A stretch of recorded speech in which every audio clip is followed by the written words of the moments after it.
call the meeting to order of the Carter County Commission regular session, Monday, September the 16th, 2019, and mark 6:10 p.m. Again, I apologize for our technical difficulties. I just spoke with the mayor briefly. He assures me that someone will be on site in the morning to try to take care of these problems. If I get started to fade out with my voice, please raise your hand and I'll do the best I can. With that being said, I'll ask Mr. Smith if he would come up, sir, and do our egress plan. We appreciate it very much. Gary. Sure, thank you. Good evening, ladies and gentlemen.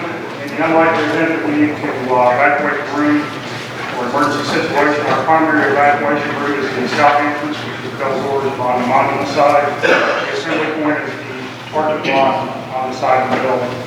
Secondary evacuation route is the stairwell down across from the elevator, and the assembly point will be the same parking lot. We do have an AED downstairs by the elevator. Hopefully we won't need that tonight. And this is a matter of courtesy. The restrooms are located on the north end of the building, right here on the first and second floor, and the second floor restrooms are on the cabin. Thanks. Thank you, sir. We will, of course, be doing everything by voice tonight. Madam Clerk will help me in that process, and we'll do the best we can. So, with that being said, Madam Clerk, go ahead and call the roll. Mark Levin. Here. Willie Campbell. Here. Robert A. Cup. Nancy Brown. Here. Mike Hill. Here. Patty Woodby is here. Brad Johnson. Here. Ronnie Cribbett. Here. Charles Von Cannon. Present. Austin James. Here. Isaiah Winstead. Here. Jerry Prophet. Here. Ross Garland. Here. Ginger Hogan. Here. Layla Ward. Here. Randall Jenkins. Here. Travis Hill. Here. Gary Bailey. Here. Ray Lyons. Here. Sonia Fuller. Present. Aaron Fraser. Here. Robin McCaney. Present. David Miller. Here. Kelly Collins. Here. Thank you. Our next agenda item is to approve the agenda. I think and hope that all of you received a revised agenda this afternoon online. If you didn't, there's some extras up here, but I think this is up to date as I recall, so I'll open the floor. The motion to approve by Commissioner Frazier. Here a second. Second. Second by Commissioner Blevins. Any additions to the agenda? Seeing none, Madam Clerk, call the roll. All in favor, aye. Aye. Opposed, likewise. The agenda has been set. At this time, I'd like to ask Brother Willie Campbell if he would lead us in prayer. Then afterwards, Commissioner James will lead us in the pledge of allegiance. Heavenly Father, God, Lord, we bow our heads and approach your throne of grace, Lord, both today, Lord, thank you, God, for this day that you've given us, Lord. God, you give us another chance to take another breath, Lord, put our feet to the floor. Lord, we can never praise you enough, God, for what you've done for each one of us. Lord, tonight we do pray, Lord, for each thing that's said and done here, Lord, that we conduct ourselves in a godly way. Lord, we pray, Lord, for our country, we pray for our president, God, we pray for our leaders, Lord, of our office, all of our offices. Pray for this commission, Lord, and those that are still sick, God, within our commission. Lord, we pray, God, that you have your anointing upon them. Lord, we can never praise you enough for miracles, Lord, that you worked in each one of our lives, God. Lord, we thank you for your love, mercy, and grace that you have upon each one of us. Most of all, thank you for writing our names down in the Lamb's Book of Life, Lord, that one day that we can be with you when we pass through this world. God, we ask these things in thy name. Amen. Attention, salute, pledge. I pledge allegiance to the flag of the United States of America and to the republic for which it stands, one nation, under God, indivisible, with liberty and justice for all. Play ball.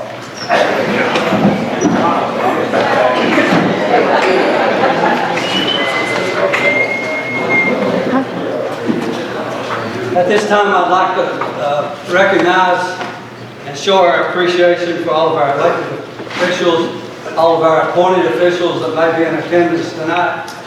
If you would please stand.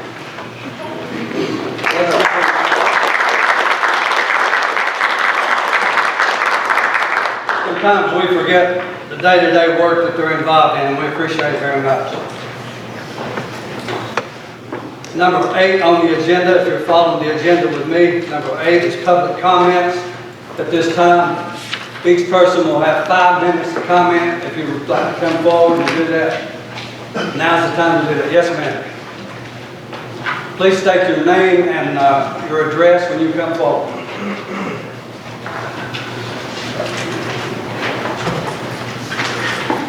Laura Waddell, Piedmont Street.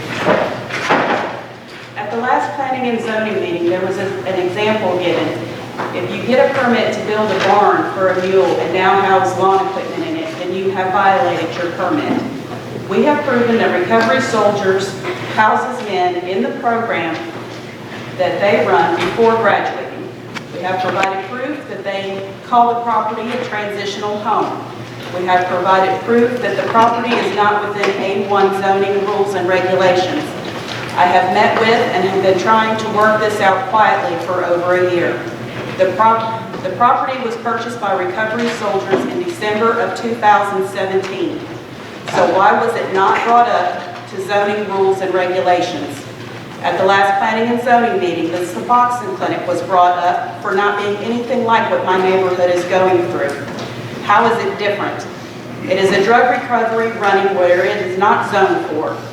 If a Suboxone Clinic can be moved because it is in an M1, and zoning and planning wanted it in an M2, how is housing groups of men in recovery for taking drugs okay in an A1? When I say we, I am talking about my 29 neighbors that live within walking distance of my home. 29 property owners where property taxes are paid, all upset about what they see with one property that does not have to follow any of the rules and regulations that they have to while paying their property taxes. This is not me alone, this is 29 homes. There is only 2 that did not want to sign the petition. One, because it was a waste of time because they had been complaining about this property since it was moved in. The other, because Recovery Soldiers does not have any violent offenders or sex offenders. I have been the voice for my neighbors that I know by name. I have been called a nosy neighbor, but you don't have to be nosy when the men that live there tell you that one of the other men has been watching my 14-year-old daughter because he believed her to be 20. As a mother, this is unnerving that men that are there in the program warn you about the other men that are living there. So I am here to say that we are not happy about this property now having the title of unconventional. That this property will be allowed to stay as is and was not mentioned upon purchase in 2017 that it had to be brought up to codes and regulations. My neighbors live on Fitzsimmons Hill, Piedmont Street, and John Crow Road, Topside Lane, and we will continue to find peace from what planning and zoning is now calling unconventional. You can't name a tractor Old Mule and still be able to keep your permits. I have been begging, I have been pleading, I have been asking for help. What is going on there is not right. I am asking, I'm begging, please help. Help, it's not right. We have over 2 acres that my youngest child can't go outside. That's not fair. We pay our property taxes. We bought that property. We are investing in Carter County. We live here. We pay our taxes. We're asking for help. A rental can be anything. Anything. There is nothing with planning and zoning about what's going on in my neighborhood. And because of that, they're going to let it stay and now call it unconventional. I'm begging you guys, please help. This is 29 people that I can walk to, that I know by name. These children used to play in my yard. Nothing. There's no bites. there's no skates, there's no children, there's nothing. Everything has changed because of one property that does not fit in. It has not fit in from the beginning. December of 2017, they purchased it. When they mowed the grass in the spring, we saw the sign go up. They still have that business sign there. It is their business sign that is in the front yard in an A1. I looked it up because I want to know who's around my children. Drug recovery. Okay, everybody needs a clean start. Everybody needs something new. I understand that. Best friend since 6th grade. Currently an active addict. I get it. I understand it. My whole family self-medicates. Now your 5 minutes is up. Thank you very much. You're welcome. Anyone else would like to speak during public comments? Yes, sir, come on up.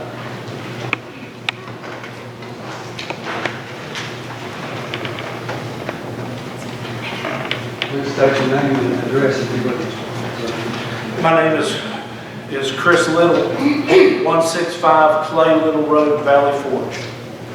And the reason I'm coming to you is we've got Green Bridge Landing open. That was one of our first projects. We've got the trout fishing over behind the Highway 400 bridge, the Biltmore Bridge. That's going to be going in. The city is getting ready to ask the state for appropriations to redo the covered bridge park. They plan on completely redoing it, making something really, really nice out of it. And to do that, they're going to ask the state for an appropriation to see if the state can't give them the money instead of doing it in phases, give them enough money to get it done. Now what I will come to you about is I'm going to throw you a curveball. You know, this is an off-the-wall idea. It's just something that I come up with a couple of weeks ago. But if the city's going for that, what property abuts up against that as a prime piece of real estate that could work out really well for both city and county? And that's the Cowan property. It is for sale. They've approached the city to see about selling it. My question to you, please have an open mind, but what if the city asked for appropriation to do the park and the county asked the state for an appropriation to buy the Cowan building? Now you say, why would we want the Cowan building? Look what all you could do with it. At some point you're going to have to address, economic development. That'd be a great place for economic development. It'd be a great place for a welcome center. It'd also be a great place for tourism. What kind of return are you getting on your tourism dollars now from your hotel tax? There's nobody over it. You can't say where the money is spent, where the money's not spent. There's no reason. It has to go to a nonprofit. Why don't you start your own nonprofit? Call it the Tourism Council or whatever. Have the 2 mayors, a couple of commissioners on it, a couple of at-large citizens.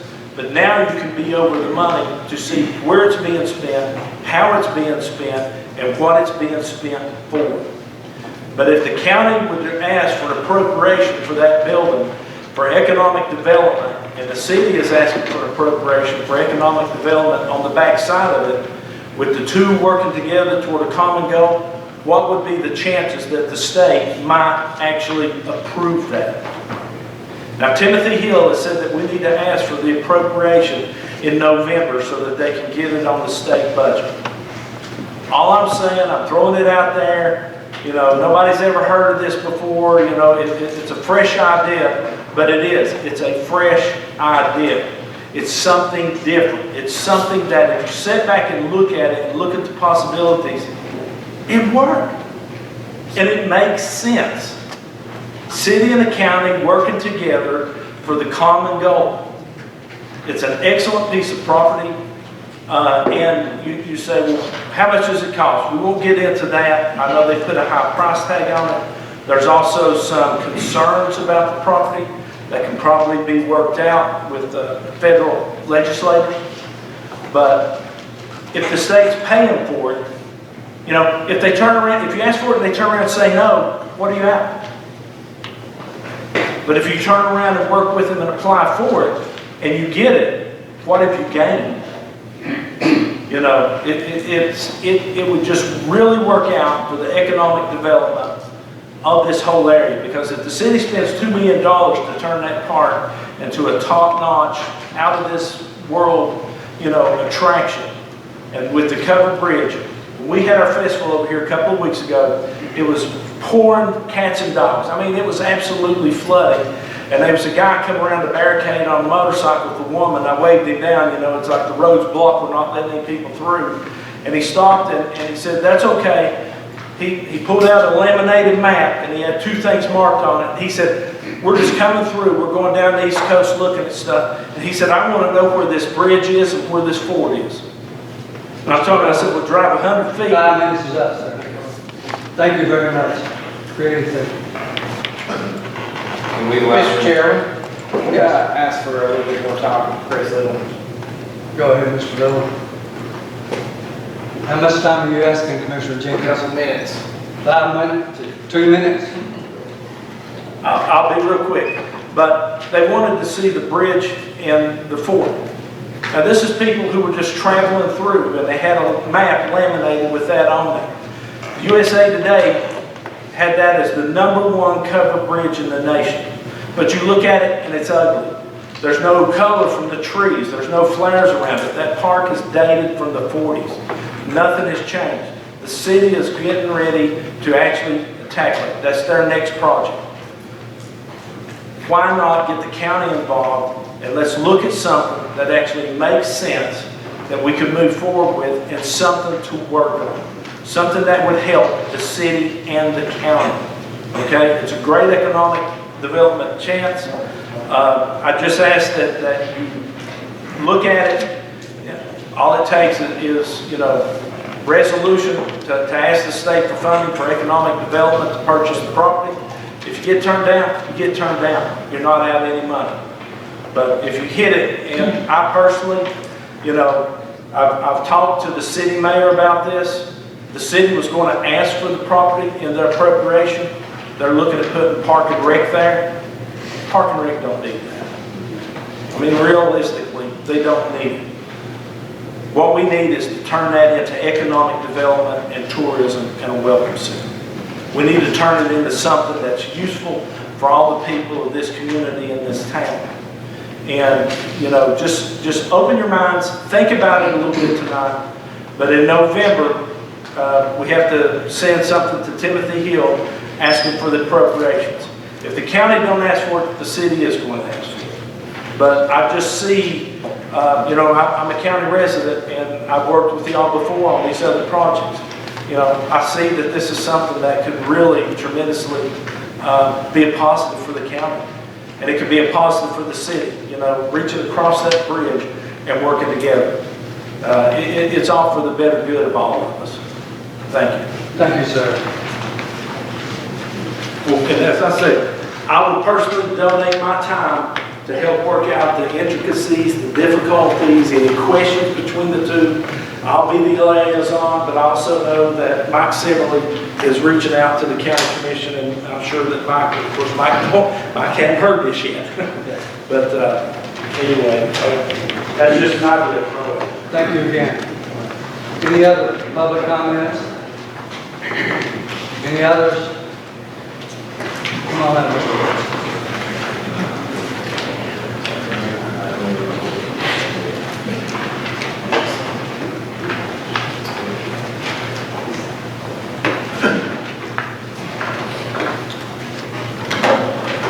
State your name and address. Boy Livingston, Hamilton. Good evening, ladies and gentlemen. We've been here before talking about money situations. And I know we were told for a long time, we were working on the Clouding money, for the Clouding school. We were told it didn't exist. We worked on it for 5 years before we got a break. And then we found out it did exist.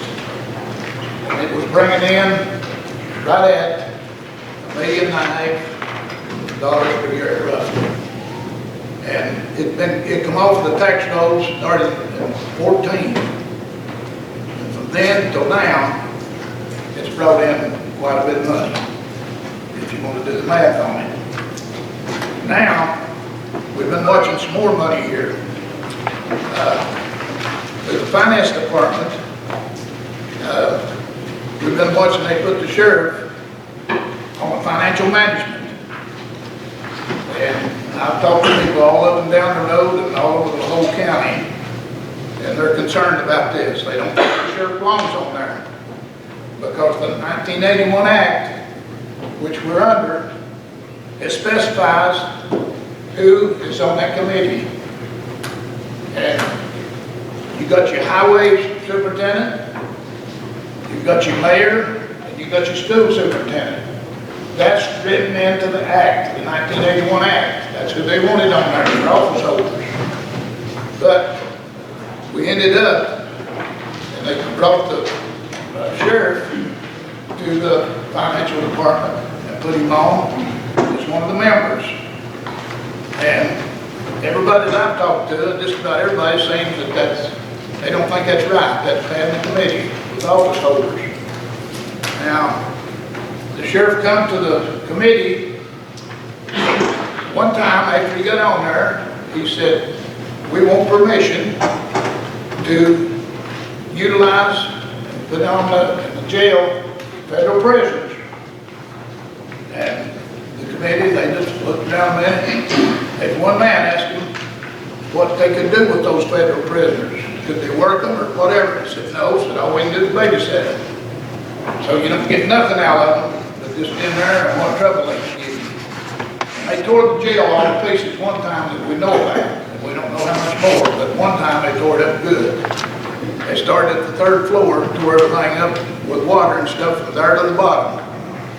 And this probably is continuing to happen because those prisoners, federal prisoners, don't have anything to lose. Most of them's in there for long periods of time or life. And right here in the middle of town, what it appears to be, and he asked them, next time he come back, he asked them, you know, how many, could he use those federal prisoners? And anyway, how many he could use or whatever. So he said, "Well," said, "I'd like to have the difference between the $37 a day and that's what the state prisoners are getting." He said, "If we can fill it with federal prisoners," he said, "we'll have all this extra money coming in." So that's $27 a day each prisoner, the difference between the federal prisoner and the state. And he asked for that money for the sheriff's department. Now, the sheriff's department and your jail altogether has got right at a $10 million budget.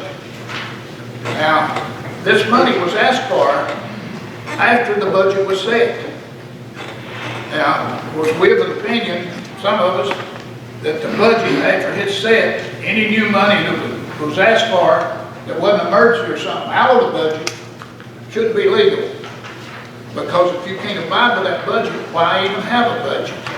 If you're going to come in and ask for this money. And those prisoners, you can figure $27 a day for each of those prisoners. You can't use them for nothing except sit up there and babysit them and let them tear the jail up. And you can figure over a period of time, you're going to have a lot of money coming in. Over a year's time, it won't take much to get $1 million to be on. And over a few years, now here's the thing about the jail. Those prisoners, when they started out, they said those prisoners, everything that come off the prisoners would be paid on the jail payment. Okay? The last jail payment, I believe that we looked at was $1.5 million. $500,000 of that was interest. Mr. Livingston, that's 5 minutes, sir. Okay, but somebody give Hey, me that. Mr. Moderator, I was gonna speak, but are you about time to him? I think that's something that we're not gonna do this, Huh? we're not gonna do that, this commission. Well, now, they go, you wanna go? Yeah, and I consulted with my attorney after the last meeting and yielded extra minutes from my commissioners that's sitting in the body, but not from the What the difference? That's all right. Let me go. I'm going to ask my commissioner back there. Mr. Chair, can I ask for additional time? Yes, I want to give it convention. Go ahead, Commissioner Tripp. Okay, thank you. Ladies and gentlemen, this money is coming in constantly. And I don't think out of the budget, this is what happens. Why you're going to have a budget if you're not? Now, if it's emergency, that's one thing. I mean, everybody understands emergency. You gotta go back and get more money if you don't have any in the budget. But over a period of time, this is going to be a whole lot of money. And it's strictly, my understanding, it's going straight to the sheriff's department. Like I said, their two budgets combined, the jail and the sheriff's department, is right at $10 million. That's a whole lot of money. And if you manage it, I don't know just exactly what all they're done with it, but I don't see nothing in details anywhere. But if you're going to do this, something ain't right. There's a whole lot of money passing through a whole lot of hands. And this finance, it went through the finance committee, it went through the budget committee, and it went through the full commission of the secretary and watched it. Everybody, yep. Well, what did you get? Some of the new commissioners that wasn't up to date didn't realize what they were voting on, because you had some people that's coaching the rest and trying to get them to do what they wanted to do. But that's taking money, that's taxpayers' money, ladies and gentlemen. And every one of you's out here having to pay for this. And somebody needs to check into this. 2 minutes, you're up, Mr. Livingston. 2 minutes, you're up, sir. Thank you very much. Okay, thank you. But anybody wants to comment on it, just stay here when the commissioners comment, so they can comment on it. Thank you, sir. Any other public comments? Anyone else? Mr. Smith. Gary Smith, I'm the EMA director. Is that working? No. Sound like it's working. Nothing's working. Okay. You have to talk really, really loud. Last meeting, when we were here, I gave you just a real brief overview of the response to the airplane crash on the 15th of August. And I just wanted to take a minute and follow up and let you know, under the National Incident Management System, responses are supposed to be whole community. And I want to let you know that this one certainly met that definition. The agencies that were involved, that responded or had a part in it, I've got a brief list here, and I hope I've hit everybody. I don't think I missed anyone. Carter County Emergency Communications District, that's our 911. Carter County Emergency Management Agency. Carter County Fire Association, that's volunteer firefighters. Carter County Highway Department. Carter County Mayor. Carter County Rescue Squad EMS. Carter County Sheriff's Department. City of Elizabethton Mayor. Elizabethton City Manager. City of Elizabethton Streets and Sanitation. City of Elizabethton Water Resources. Elizabethton Municipal Airport. Elizabethton Fire Department. Elizabethton Police Department. American Red Cross. City of Johnson City. Tennessee Emergency Management Agency. Tennessee Department of Transportation. Tennessee Highway Patrol. National Transportation Safety Board. Federal Aviation Administration. Atlanta Air Recovery. Marion Environmental Services.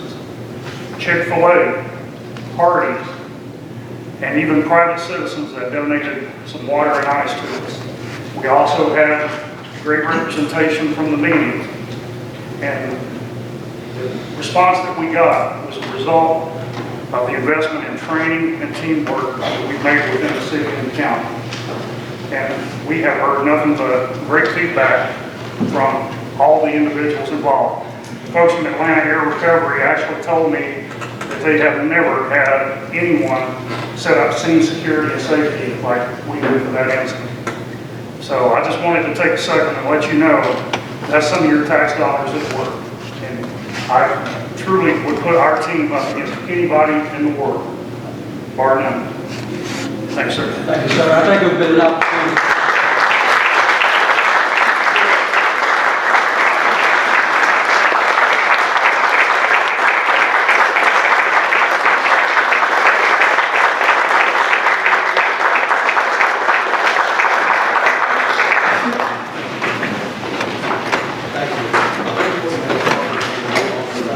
Any further public comments? Any other public comments? Seeing none. Sheriff, I think you're next on the agenda, sir, if you'd like to come up. This will take a minute. y'all remember, it's been last year, state legislature. You may have to speak up. State legislature gave me the authority last year to issue a weapon, a service weapon. An individual retires in good standing from the sheriff's office, or if he dies in line of duty, or if he's disabled as a result of his work. That individual that died was in Forest Sharp. 38 years of service to this county. Now, he died in the process of retiring. So because of the technicality where I did not get the papers submitted fully before he passed away, I can't issue this weapon. I'm asking you all to give me the authority. We're talking about a $200 weapon. I'll even buy it if you give me the authority to do it. Money was not an issue. Second. Motion by Commissioner Travis Hill, second by Commissioner Mike Hill. All I want to do is give the weapon to his family. Any other discussion? Sheriff, Where does this need to go? I don't, it's next to kin, and I'll have to make that determination when I talk to the family. And I don't want to do that until you all, because if I go up there, I went up there before, and I didn't want to put the cart before the horse. Is this a resolution that needs to come out of one of our? I think it needs a vote. I think it needs a resolution. Because you all already give me the authority to do it with resolution if they met certain requirements. I move that we give him the authority right now. Second. Who's the second? Okay, wait just a minute. We had a motion, a motion by Commissioner Mike Hill to approve what the sheriff was asking to do with the weapon. Then I had a second by Travis Hill on that particular motion. We never did vote on that motion. So we need to vote on that motion, and then we can vote on the motion for resolution again. I think Can we incorporate? Commissioner Mike Hill just made an amendment. Yes, whatever resolution is necessary. Okay, we can do it that way. I don't think it takes a resolution, in my opinion, Josh, as the attorney. Yeah, I think a vote would be sufficient. we need a 2/3 majority vote. We will go with what our attorney tells us. Like he said, the law technically says retired. He was in the process of retiring. I don't know who would throw up a roadblock to that. Further friendly amendment to have the family come to the commission expeditiously as I don't possible know if for the presentation. that may be a problem. Not going to Just leave it happen. up. Well, we I'll hope talk to to get him. I the service appreciate that. weapons, sir, on behalf of the Hills from. I appreciate it.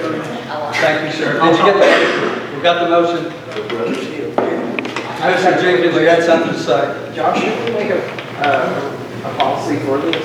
You passed a resolution last year giving me the authority by state law. Okay. Under that state law, they have to be retired.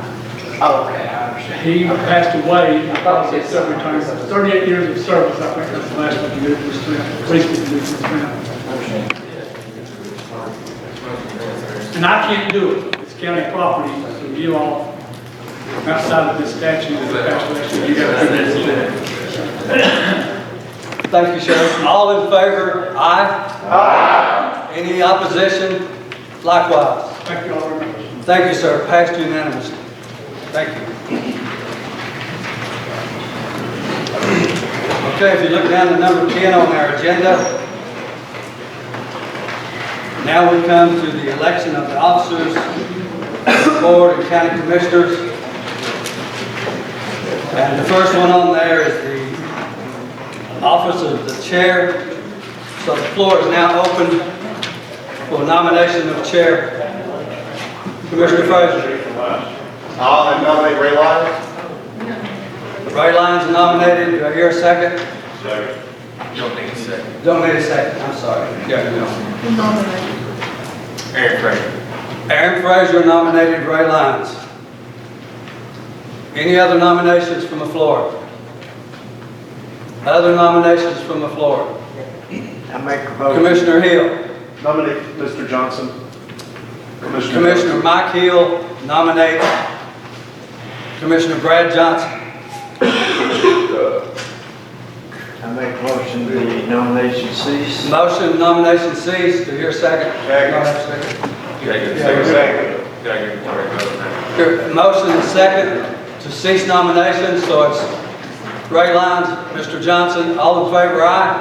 Aye. All right, nomination ceased. All right, do a roll call, please. That's all we can do tonight. Mark. And what you need to do is name the person that you want to vote for chair. That's the task, right? Mark Levens. Mr. Lyons. Willie Campbell. Lyons. Nancy Brown. Mr. Lyons. Mike Hill. Johnson. Patty Woodby. Lyons. Brad Johnson. Johnson. Ronnie Crivitt. Lyons. Charles Montana. Lyons. Austin James. Lyons. Isaiah Brownstein. Lyons. Jerry Prophet. Lyons. Ross Garland. Lyons. Ginger Hogan. Lyons. Layla Ward. Lyons. Randall Jenkins. Lyons. Travis Hill. Lyons. Gary Bain. Lyons. Ray Lyons. Lyons. Sergeant Color. Johnson. Aaron Frazier. Lyons. Robin McCamey. Johnson. Kelly Collins. Johnson.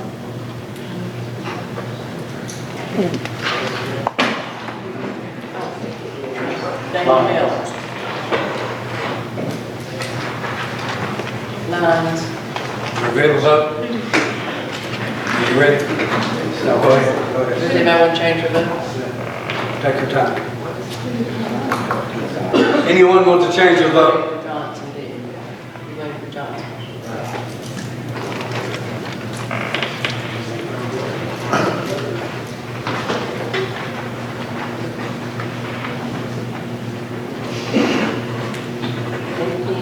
Lyons. 18-5 for Lyons. I guess Lyons is still the chair for the upcoming year. I appreciate it very much. I'm humbled, and I'll finish with some other words later on when I'm not so emotional. Commissioner Frazier. Nomination for vice chair. Yes, sir. Mr. Johnson. Second. You don't have to have a second. Mr. Johnson. Any other nominations? Mr. Chairman. Patty Woodby. Ms. Woodby. Okay, let me, Patty. So the nomination cease. Let me slow down just a second. We had a nomination by Aaron Frazier nominating Bradley Johnson. We had a nomination by Mark Blevins nominating Patty Woodby. Now, did I hear a motion for nominations to cease? Yes, sir. Commissioner Mike Hill, nominations to cease. Second. The second, who was the second? Commissioner James, second the motion. Discussion, none. Call the roll. Mark Levens. Patty Woodby. Hold on. You gotta take a vote to cease nomination. Oh, I'm sorry. Yeah, so you already voted to cease nomination. So, voice vote. Okay. All in favor to cease nominations? Aye. Aye. Opposed likewise? Motion carried to cease nominations. Now we will vote on the two nominees. Mark Levens. Patty Woodby. Willie Campbell. Johnson. Nancy Brown. Patty Woodby. Mike Hill. Johnson. Patty Woodby. Myself, Woodby. Brad Johnson. Johnson. Ronnie Crivitt. Woodby. Charles Montana. Woodby. Austin James. Johnson. Isaiah Brownstein. Johnson. Jerry Prophet. Woodby. Ross Garland. Johnson. Ginger Hogan. Woodby. Layla Ward. Woodby. Randall Jenkins. Woodby. Travis Hill. Woodby. Gary Bailey. Woodby. Ray Lyons. Woodby. Sergeant Color. Johnson. Aaron Frazier. Johnson. Robin McKinney. David Miller. Johnson. Billy Collins. Johnson.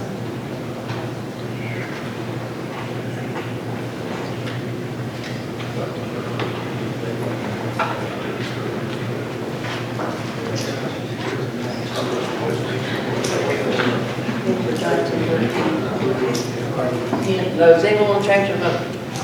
Anyone want to change their vote? Ken for Johnson. Reveal the vote. Ken for Johnson, 13. 10 for Johnson, 13 for Woodby. Majority passed. Woodby's the vice chair. Congratulations.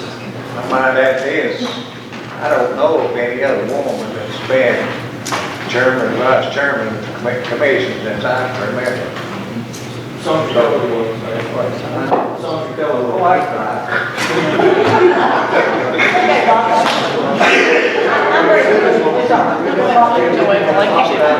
Oh, that's right. Okay, thank you. Let's move on to item 11 on the agenda. Consideration, debate, for election of commissioners, standing committees. The 3 commissioners in each district vote on and decide which committees they want to serve on. If that cannot be reached through a majority vote with those 3 commissioners, then it's done by the full commission. So I think if it's okay, we'll start with district by district, which will be District 1. Can we start with District 1? That's kind of what I have in my notes. Is that okay, Kurt? We'll start with District 1. And what you're doing, I'm sorry, what we're doing is we're voting for the Budget Nominating Committee, which is A, under 11.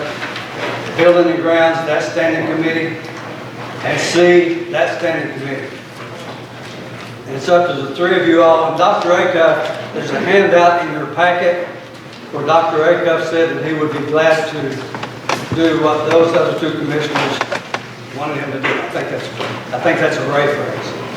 Do I need to read that now? I don't think so. Okay, I think it's pretty self-explanatory. Mr. Campbell's going to stay on the budget committee. Is that what both of you are voting on? Yeah. Okay, first district budget would be Mr. Campbell.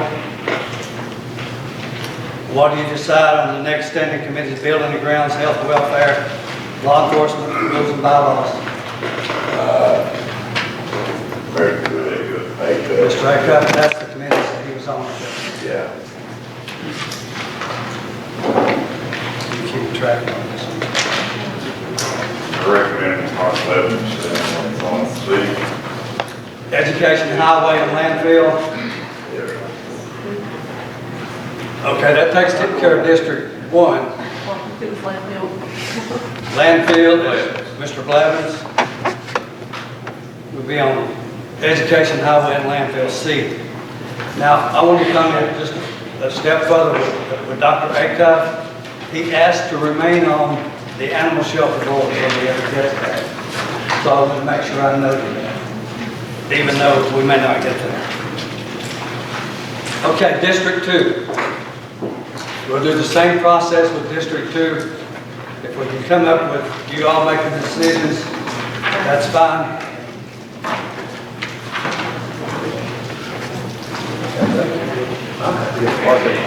Budget, nominate District 2. Where is District 2? Right here. We're all, Okay. we all want to stay the same. Same committees you served before. Repeat it. Budget would be, budget and nominated would be Ms. Whippy. Building and Grounds would be Mr. Hill, Commissioner Hill.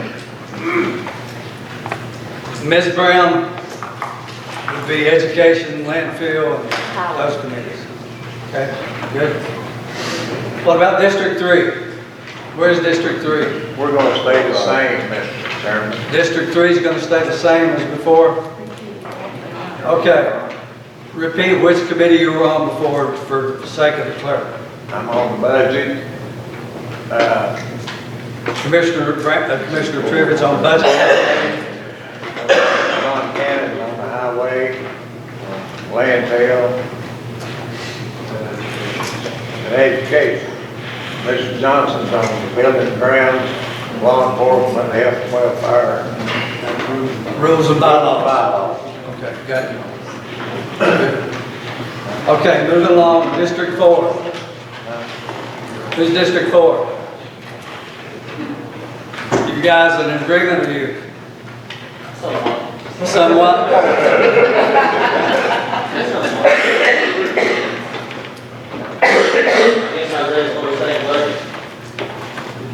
Isaiah, staying on budget. Budget nominated. Budget nominating Mr. Grindstaff, Commissioner Grindstaff. Yes. Gary Prophet's going to go to landfill, education, and highway. Switching. Commissioner Prophet is switching to the standing committee. Building grounds. I can't hear. I'm sorry, I can't hear.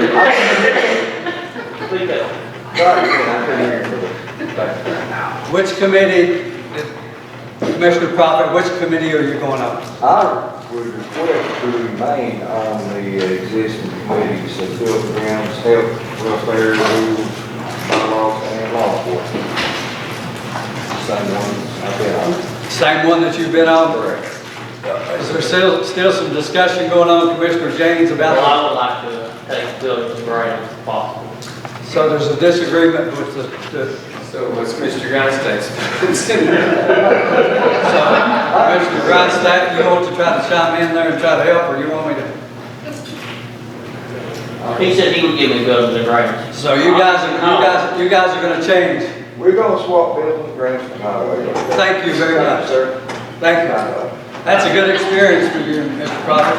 Pardon me? That's a great experience for you. That's what Okay. Commissioner Grindstaff, budget and nominate. Mr. Prophet, highway, landfill, education. Commissioner James, as the other standing committees. Building grounds, you got it? Thank you.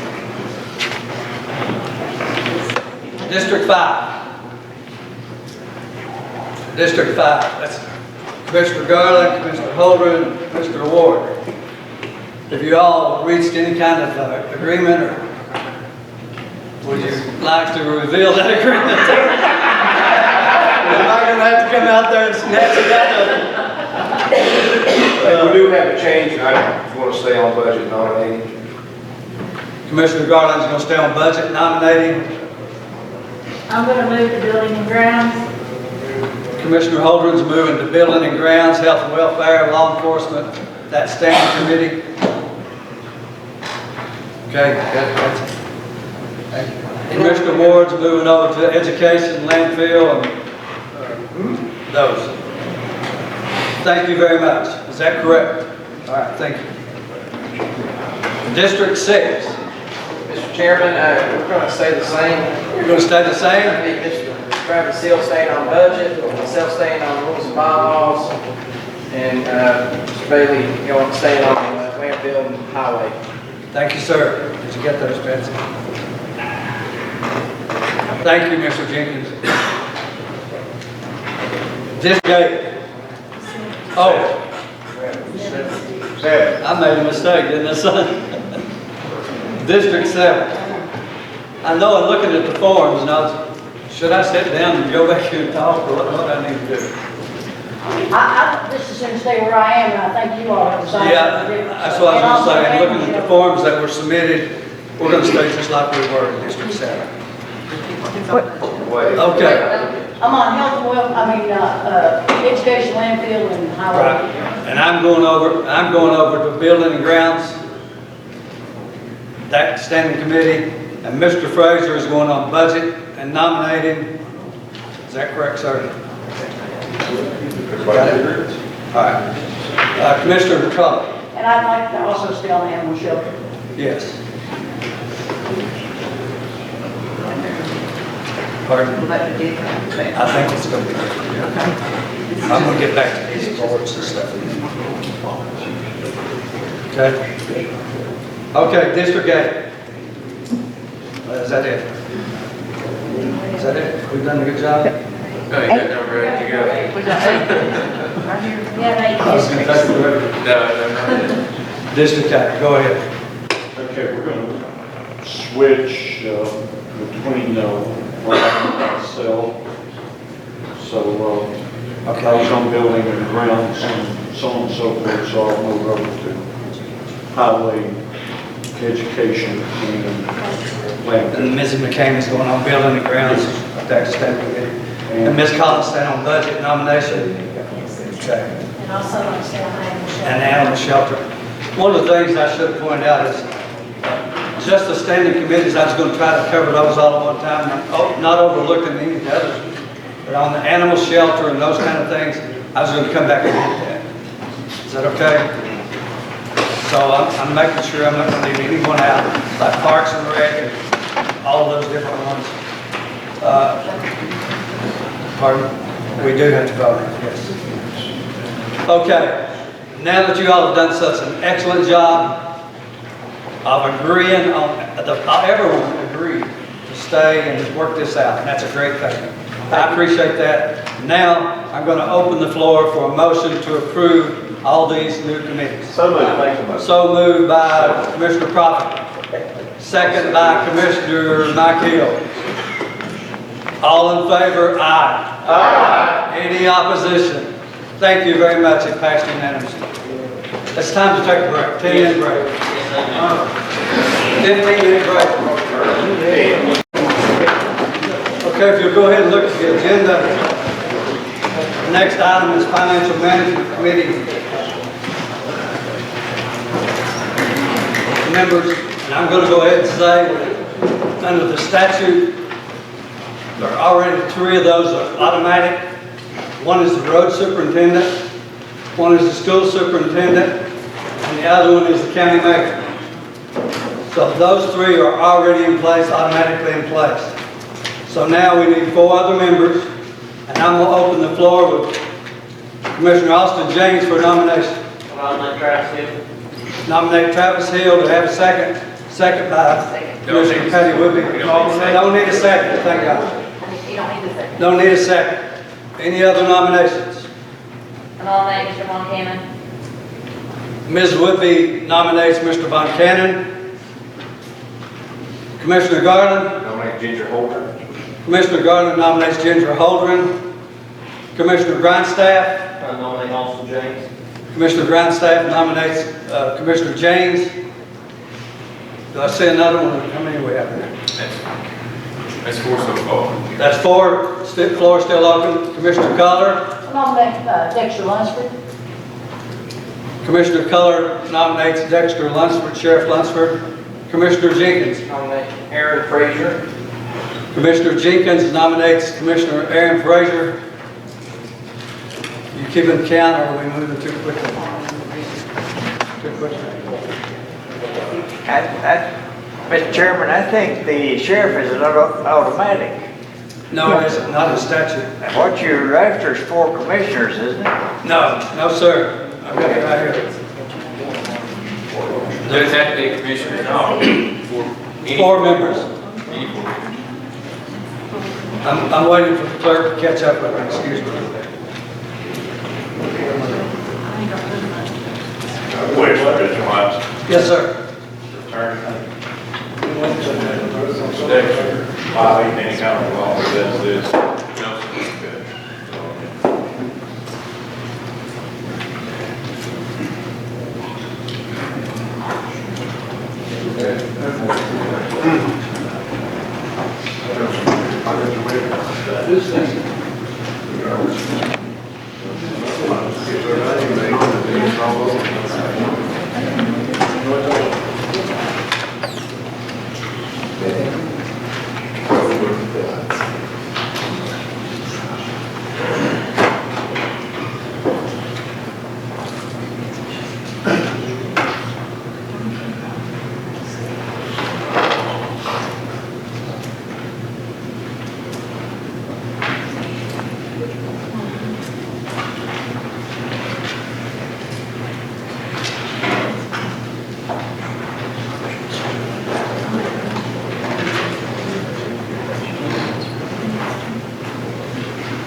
Commissioner Holden? The nominations are not these, are they? No. No, ma'am. But I'm running out of time. Okay. I was just trying to let them kind of catch up with us. Go ahead. Okay. I would like to nominate Brad Johnson. I believe his leadership is needed. Commissioner Holden nominates Commissioner Brad Johnson. Commissioner Grindstaff? I make a motion nomination cease. Nomination cease. Second. Your second by Commissioner Gardner. All in favor, aye? Aye. Opposed likewise? Nomination cease. We're still trying to get it right up here, guys. Apologize.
For the sake of making sure we have it, would you announce those back to us? We got Dexter, we got Steele, Frazier, Von Cannon, Hogan, James, and Brad Johnson. Is that it? You got 7 total? Yes, Yes. withdraw. That's it. Okay, what the process is on this? Is there a question? Someone have a question? What our process is, when you call your name, you vote for 4 individuals on this list. You vote for 4 commissioners on the list when you call, when the name is called. Is that correct, Councilor? You vote for 4 names off of this list when your name is called. Yes. That's according to our legal Each counsel. commissioner got the big 4 off the list. Anybody who doesn't get to 13, below that, drop them off, revote for one of their list. It's pretty low person. So, Madam Clerk, go ahead and call. Okay, Gary Bailey. Hill, Holden, James, Johnson.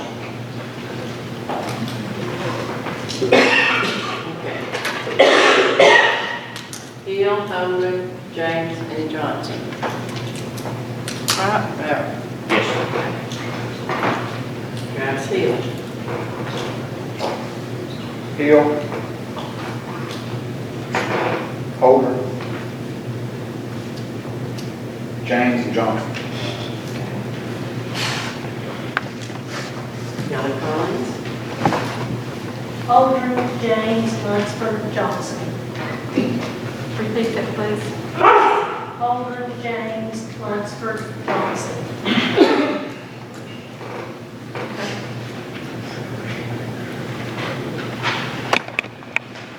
Lunsford, Hogan, James, and Johnson.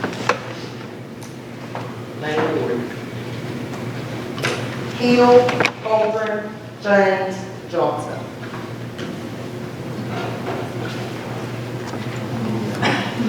Hill, Holdren, James, Johnson. Mike Hill. All right. We will go with Johnson, Holdren, James, and Von Cannon.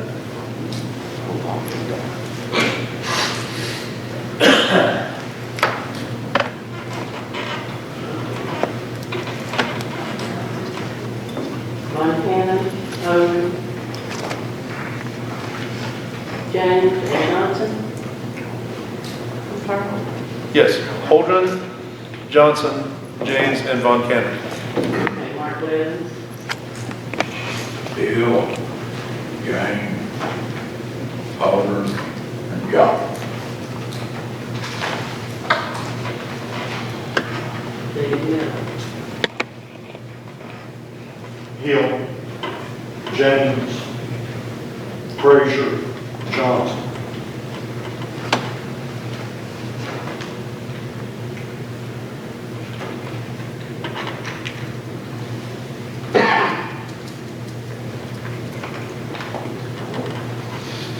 Montana. Holdren, Blanchard, and I believe Jenkins was nominated. Jenkins was not nominated. Was there, and Jenkins, was you nominated? Frazier and Holdren.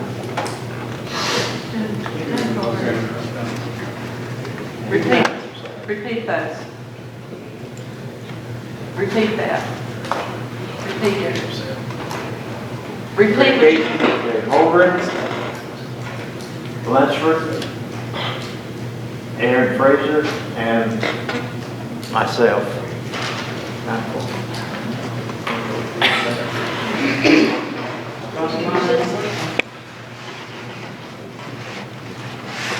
James, Holdren, Lunsford, Johnson.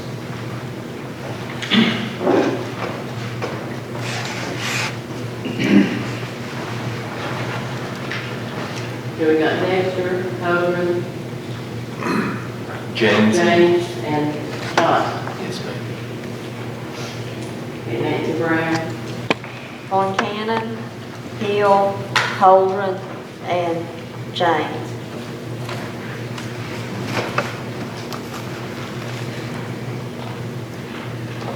Montana, Holdren, Hill, and James. Hill, and James. Aaron Frazier. Holdren, myself, Hill, and Johnson. Ray Lyons. Hill, Holdren, James, and Lunsford.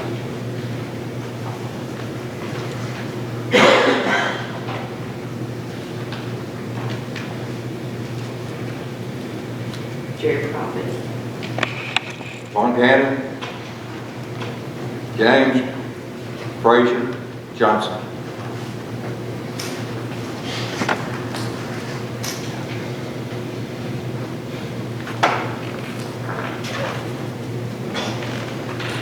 Frazier, Montana, James, and Johnson.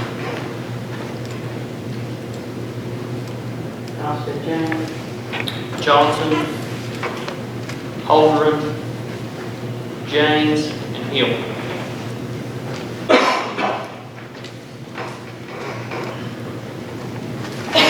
King.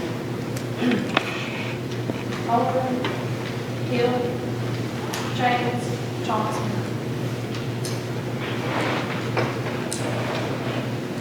Willie Campbell. Johnson, Frazier, Holdren, James.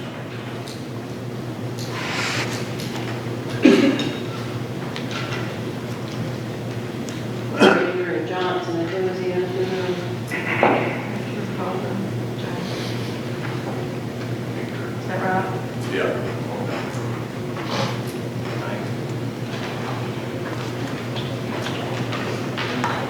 Hey, what was that again? The last one. Frazier, Holder, James, and Johnson. And it would be Hill, Holdren, James, Von Cannon.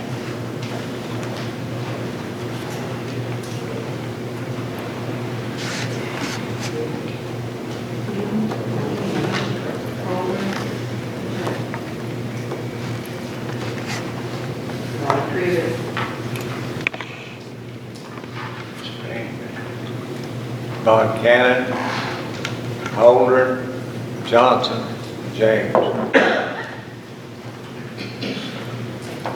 Ginger Holdren.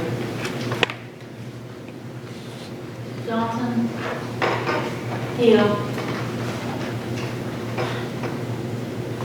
James, Holden. Randall Jenkins. Hill, Holdren, Frazier, Lunsford.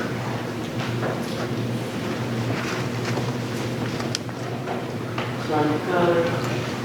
Lunsford, James, Johnson, Holden.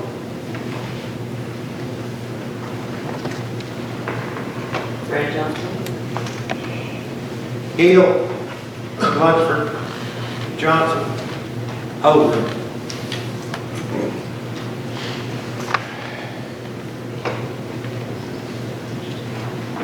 Isaiah Grandstaff. Hill, James, Johnson, Lunsford.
reveal the vote. Madam Clerk.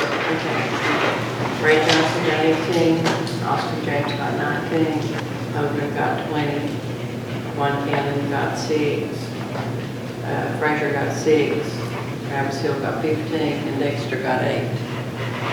Okay, so we do have 4 commissioners, or 4 people that reached the majority of 13, so that's our 4 additional ones, plus the 3. Would you read those names of the winners again, please? Okay, Brad Johnson, Brad Johnson, Austin James, Ginger Hoagland, Ginger Holdren, and Travis Hill. Travis Hill. Thank you very much. Ready to go?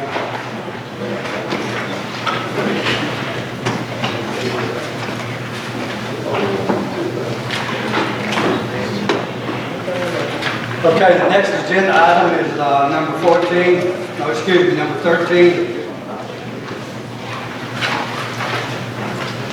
Acceptance and approval of the minutes for the August meeting. Do I hear a motion to approve? So moved, Commissioner Jenkins. Do I hear a second? Second. Pardon? I don't think any other meeting is ready for. No, I'm going to speak to that. No, it's okay. Who did the second? Commissioner Grindstaff second that motion. Any additions, deletions, corrections to the minutes? All in favor, aye? Aye. Opposed likewise? Minutes approved as presented.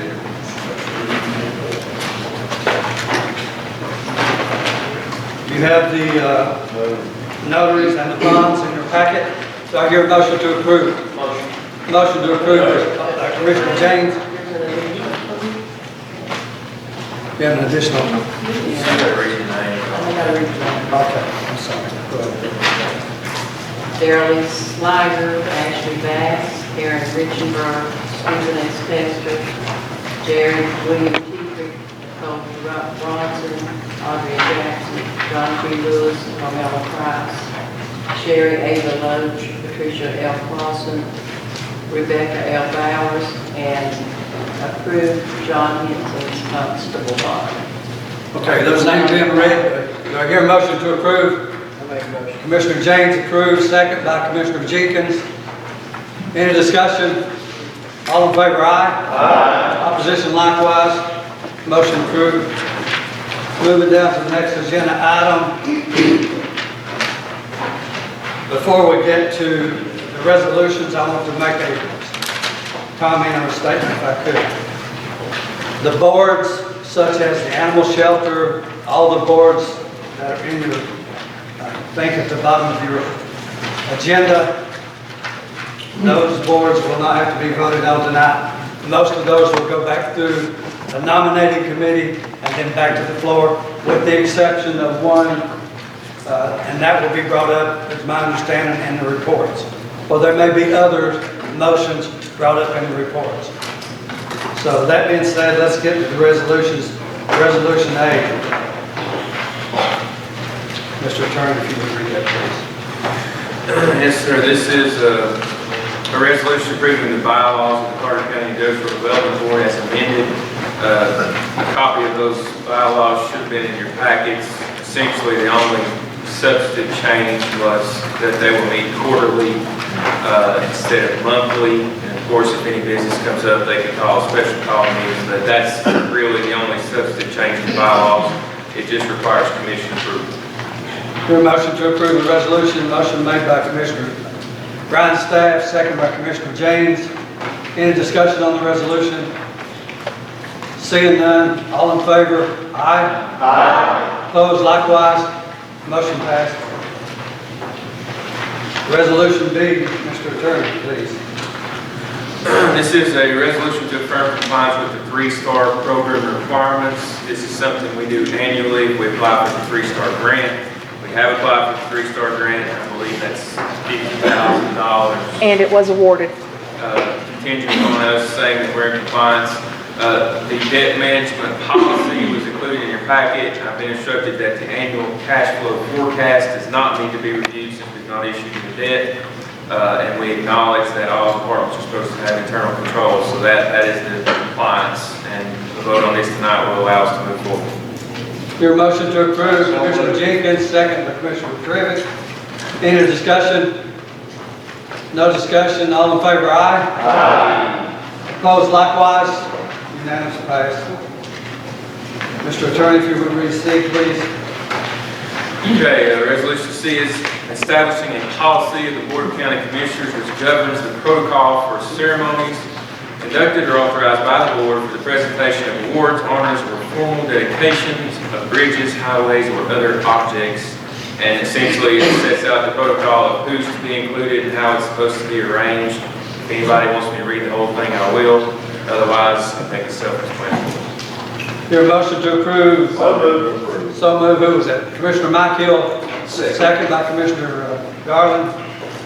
Discussion. Mr. Von Cannon.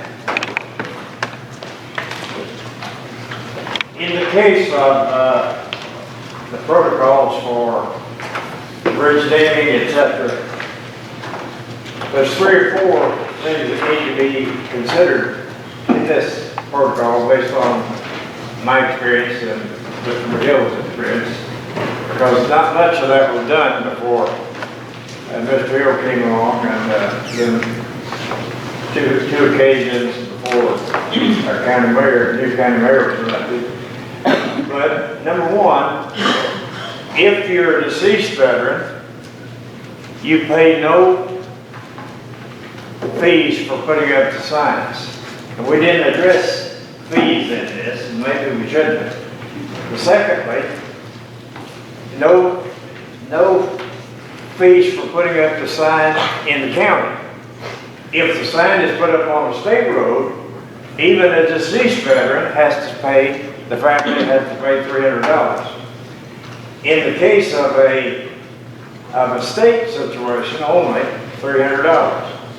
In the case of a person that's not a veteran or wasn't deceased, they still have to pay a county fee of $150. So I think in the protocols, we ought to at least mention that there's a difference between one protocol and another protocol as far as fees. Here's another thing. If the family pays for the protocol or pays for the sign, period, it seems to me like they need to have some say-so as to what goes on in the protocol. Of course, they would have an input in any case, but if they didn't agree with the protocol, I think the family paying the bill, and I'm talking about paying the bill for making the sign and putting it up, they need to be considered in that, in the protocol. And I would say that we probably need to send it back to committee and look at it slightly again. But it's a good piece of work. Mr. Gunstaff. I just want to make just a little bit of background on which committee came out of and what caused it to be created, I guess, because I must have missed that. Yeah, well, first, Mr. Von Cannon, we already approved those other things you're talking about separately.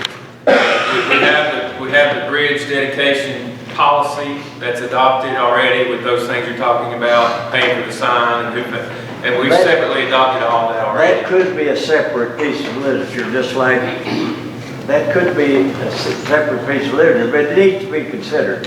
Yes, sir. All that was already approved, and this is just talking about the actual conducting the ceremony. All the other things you addressed have already been approved already.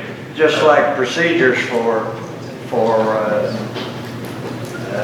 some of the other things you've written. I think that probably ought to be in the handbook. Yes, sir. That's the plan with this, is it will go in the handbook too. Well, anyway, that's the only thing I saw. It's a good piece of work otherwise. Any other discussion? Well, I don't know who, was you asking me that? Anybody that wants to answer the yes. Well, it came through the Rules and Bylaws Committee. Just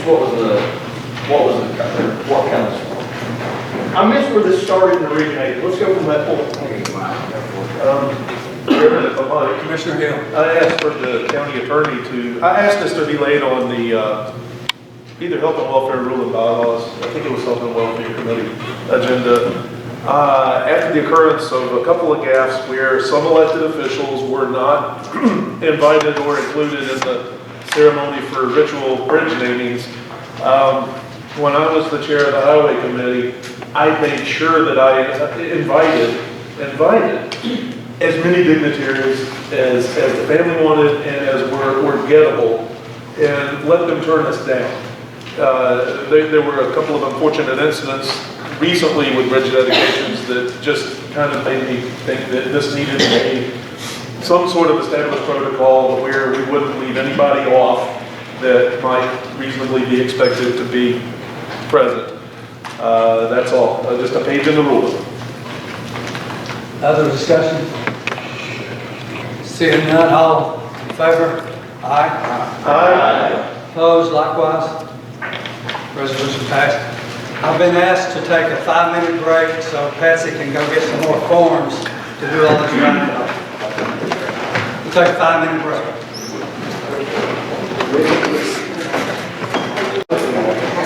We're now ready, Mr. Mayor. If you want to go ahead, sir, give your report. Yes, sir.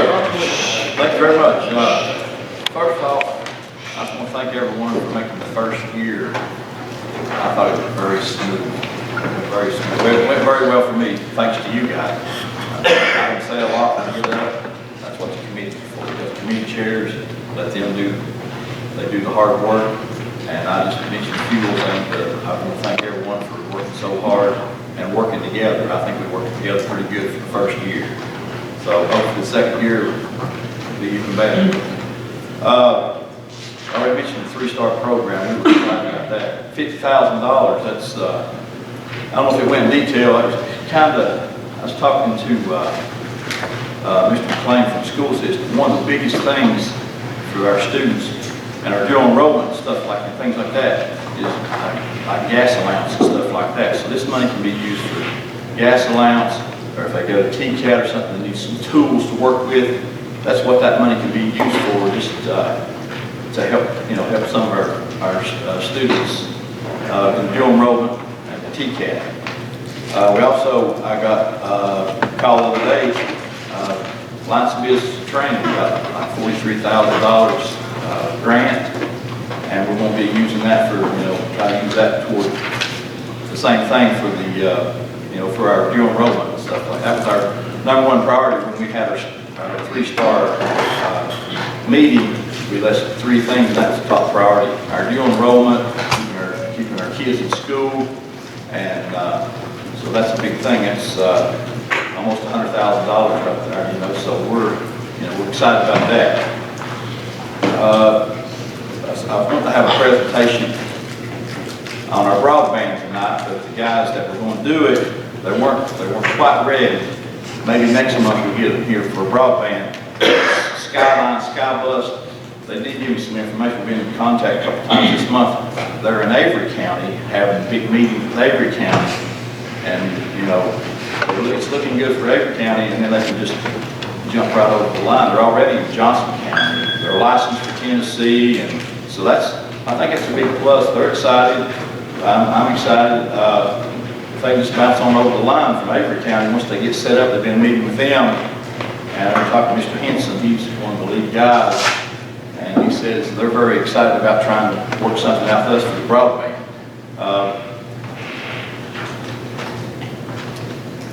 Been working a little bit with the Building and Grounds. Wanted an architectural drawing of the substation we've been working on up at Little Milton, Elk Mills area. So I've been working with the CAD program from Hampton High School. And at the next Building and Grounds meeting, I will have some nice designs they've drawn out, and it's unbelievable what they can do.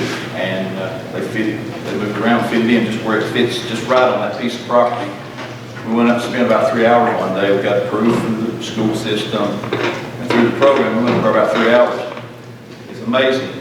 They lined that off in the middle of that, and they went every 10 feet. They went with lines and stuff, and went back, drawn it up. I've got the drawings in my office. I'll be presenting them to Building and Grounds next month, and so that we're moving forward on that. Something else I was gonna mention, Carter County tomorrow, involvement. We talked about it in financial management, but we didn't, we didn't vote on what we want to do. I just need to know if it's okay. They're wanting to dissolve it and turn it over in the month of October to Carter County. I need to know which direction. Can I continue to make this happen? We didn't bring it to a vote in the committees, and I may be out of line by bringing it up, but they're wanting to dissolve it, and then we'll terminate that lease, and then it'll come right back under Carter County. So other than that, I don't really know what I should do on that. Mr. I'll Hart. entertain a motion by Commissioner Jenkins. Do we hear a second? Second by Commissioner Frazier. Would you repeat the motion again, Commissioner Mayor? What we're planning on doing is dissolving Carter County tomorrow. We've got a joint economic board, but what we're going to do is bring the finance part through the finance company. It'll come through Carter County, through the finance department. They'll make a new line item. It'll probably be under the mayor's office, a line item, but the finance will be controlling this money. And probably the process will be going under building grounds, control what's going on. Plus the board is more of an advisory board. So we're not going to handle money. We want the money to come back to Carter County. Does that sound all right? Mr. Burton, do all right on that? I think you explained it, yes, sir. I don't know the intention of that board, but I think you're trying to get this board to vote to confirm that you want, if they're dissolving, you want a vote from the county commission that they would accept the early termination of the lease. Correct. That ownership would return to Carter County. Sure. I have a question, Mr. Mayor, if I could, because this has been a question that's been on my mind and several others, I hope. When they terminate that lease, that money is coming back to Carter County, is that correct? That's what we're going to present when their last meeting they're going to determine. We're not really taking it to that board. We want to bring it back through finance, and it'd be Carter County. We come back to Carter County through finance, and they'll terminate the lease. Correct. That's what we're going to ask for. Sure. I think you're asking this board to verify they want the termination of the lease. If Carter County tomorrow is dissolving, that they're terminating the remaining 2+ years that are left on that lease, and ownership of the building will return outright to Carter County. Right. But we can't decide that. But if you're asking them if that's what they want you to do, That's what I want. Their blessing. And that's what the motion is? Yes, sir. To accept the early termination of the lease. And I had a second, I knew it was the commissioner, second that, Commissioner Frazier. Any other discussion? Commissioner Johnson? Mr. Chairman, other than turning it over to Walt Small Funds and they're liquidating their contract, who here in the county is going to be responsible for the tenants, for the management of the building, for the oversight of it? Who's going to do that? Where does it go? I think that, if you're asking me as chair, if you're asking me as the chair, I think it would be like any other building in Carter County. It would be through building and grounds and the mayor's office to handle that building, just like it would be anyone. May have to be opportunities to hire someone to help with that process. I think all those details have to be worked out. Commissioner Mike Hill is next. I'm sorry. I would sincerely love to see us request that they assign their remaining leases to the county. Their remaining active leases, such as with Northeast State, to the county to be completed or something. This seems a little premature. Commissioner Keller? If you would refer to your minutes from the Carter County tomorrow meeting, the discussion was that we would try to dissolve all this possibly by November. It would take about 4 weeks to get everything the mayor talked about done. And Kim Adams is to notify all the renters of that situation and the merger. So they're going to be explained and we'll proceed from there. Thank you, ma'am. Commissioner Grindstaff. I'm going to kind of echo off of Commissioner Johnson. It is different, being, it was a prior building grounds chairman for just a little bit. It is different than, having an office holder or something in the building. You're going to have active tenants that are going to be paying money to stay in the building, and that's great. We talked about the money that's going to come back into Carter County. That's wonderful. I'm ecstatic about that. But a portion of that money is going to be set aside for upkeep. And a portion of that money is going to be set aside for property. A portion of that money is going to be set aside for, cleaning or for Staffing it up. Right. Maintenance and repairs. I mean, it is an older building, and they've Marla has done a pretty good job doing upkeep on it. But that still has to be thought about and moved forward. I don't know that specifically. There are a lot of things that happen at these buildings that we try to take care of, and I think the mayor does a pretty good job with. But there's a lot of things that's going to happen with that building. A lot of questions are going to come up, accidents are going to happen, things are going to be taken care of, where the building grounds can't vote on that to take action. It's just going to have to be done. So thought needs to really be given to that about protocols, about how we're going to manage this building, how much money we're going to be receiving back, and how much money it's really going to take to actually manage that building properly and move that forward. So just my 2 cents. I think the motion, let me repeat the motion. I think the motion was giving the mayor the responsibility to move forward To accept and work with the and early accept termination the of lease. Is that correct? Yes.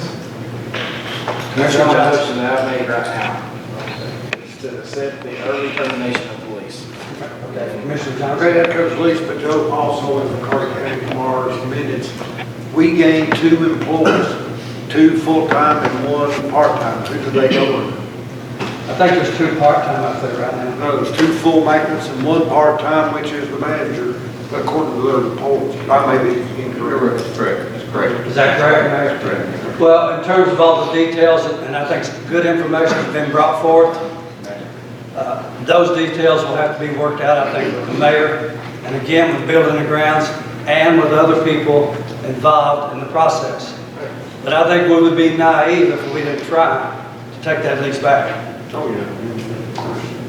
Commissioner Jenkins. What you just said, I just think we need to put it on the Building and Grounds agenda for this kind of meeting and move forward from it. I mean, there's nothing that we're going to decide tonight.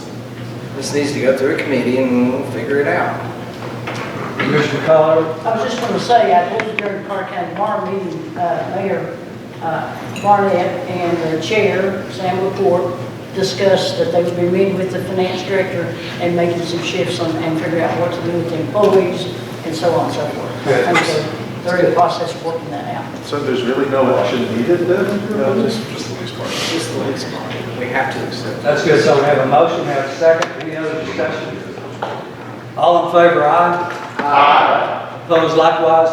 No. 1 no. Commissioner Mike Hill.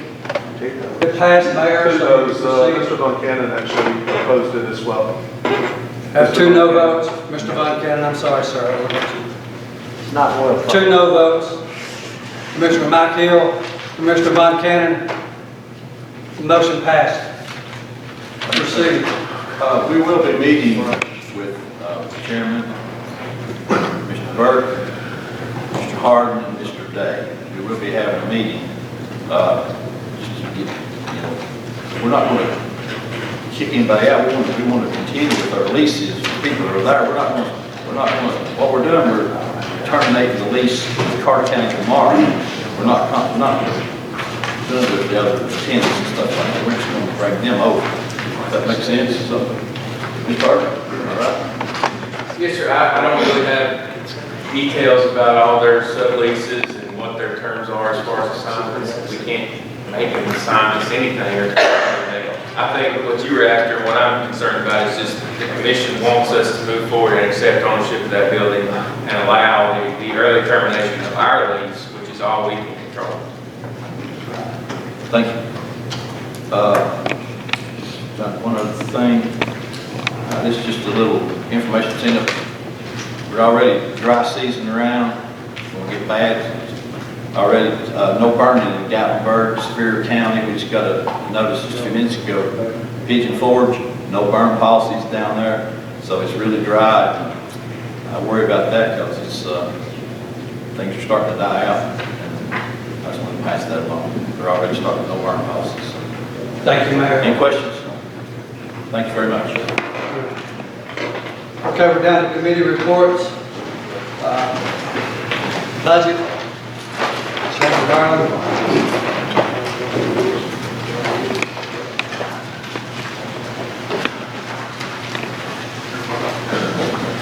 Mr. Chairman, I'll start with agriculture real quick. Should be pretty short. And we met, I don't know, last month, I guess, to tell you. They brought us some good stuff. It was here again. Thanks for coming.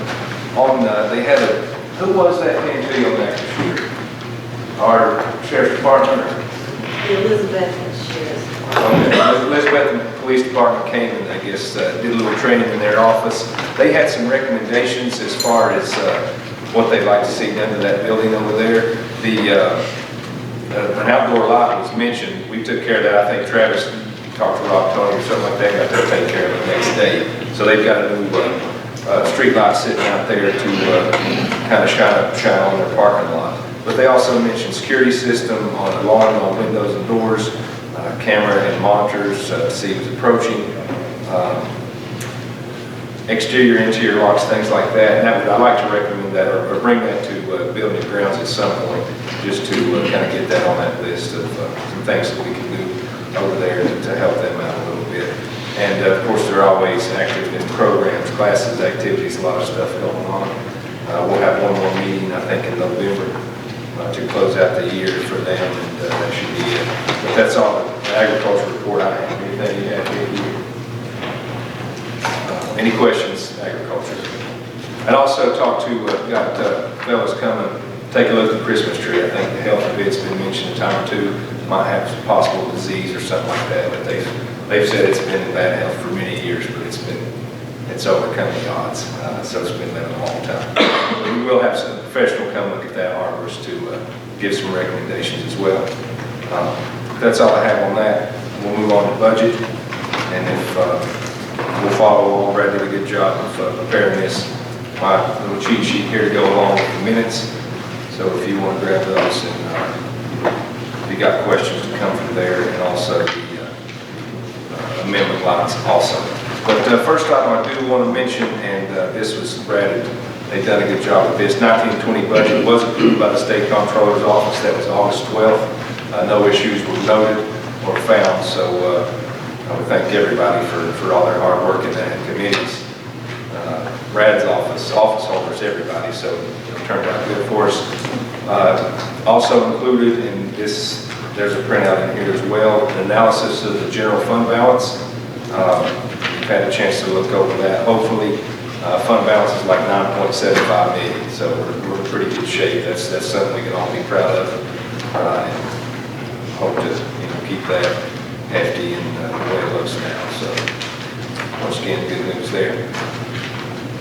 We did, and this was coming from that the fund balance, and I'll put this in the form of a motion, to approve a change in the fund balance policy where we'll increase the minimum level of unassigned fund balance from 20% to 25% of projected annual expenditures.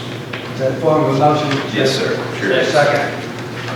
Let me, since our roll call, the electronic system is down, anytime that we vote on expenditures, anything dealing with funds, that expended or spent, we have to do that voice, person by person. So it's going to be a long process. So we have a motion, a second. Mr. James, Madam Clerk, call the roll. Mark Levin, Yeah. Willie Campbell, Nancy Brown, Mike Hill, No. Patty Whitby, Yes. Brad Johnson, Yes. Ronnie Crivitt, Yes. Charles Von Cannon, Yes. Austin Jones, Yes. Isaiah Wrightstaff, Yes. Jerry Crockett, Yes. Ross Garland, Aye. Ginger Hogan, Layla Ward, Randall Jenkins. Yes. Travis Hill. Gary Bailey. Yes. Ray Lyons. Yes. Sonia Coler. Aaron Frazier. Robin McKay. David Miller. Willie Collins. Yes. Motion passed, Chair. Thank you. Next item, and I'll put in the form of a motion, is to approve an additional employee to be recognized as a purchasing clerk for the finance department. This total salary and benefits, not including medical insurance, is in the range from $35,019.44 to $40,000, $746.54. Medical insurance premiums will range from $0 to $7,190. This is for an additional employee to the finance department. Second, Commissioner Travis Hill. Any discussion? Discussion, Commissioner Grindstaff? Just a quick question, Brad. This person's going to be, what are their job duties and responsibilities? They, first and foremost, will be purchasing clerk. What goes with that is reviewing purchase orders, making sure funds are available, and approving those or not approving those in a timely manner, contacting each department, during the bid process, providing all the packets, and something that we haven't had time to do, which is contact companies on certain bids that we have. Instead of just putting it in the newspaper, we can contact other businesses for potentially better bids.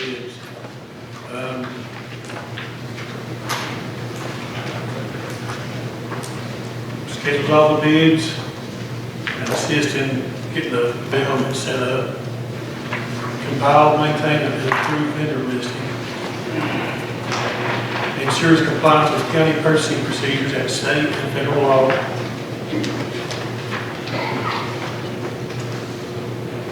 Work with architects and engineers on acceptance of bids and administration of construction projects.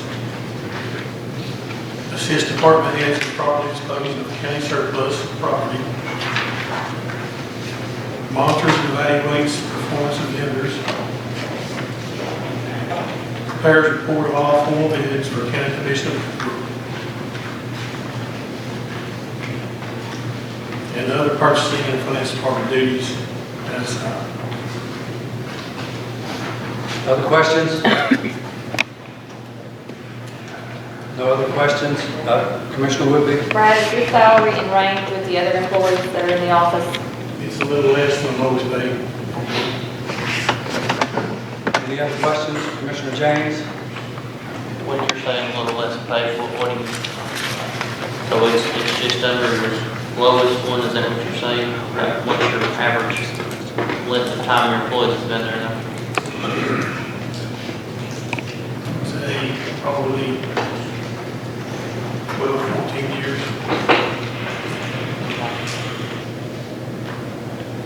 Commissioner King? Who's doing that job right now? Myself and my deputy. And you just don't have time to do it all? No, we're covered up, and sometimes, as far as the POs go, sometimes those take more time than it should be to be approved. And it's essential that those purchase orders be approved at a timely manner that were submitted, so each department will go ahead and take care of whatever they need to take care of, whether it's equipment or machinery repair, or supplies, whatever the case is. Can you educate me just a little on who normally does exercise here, or is that? It's both of us. There's not time between the two of you.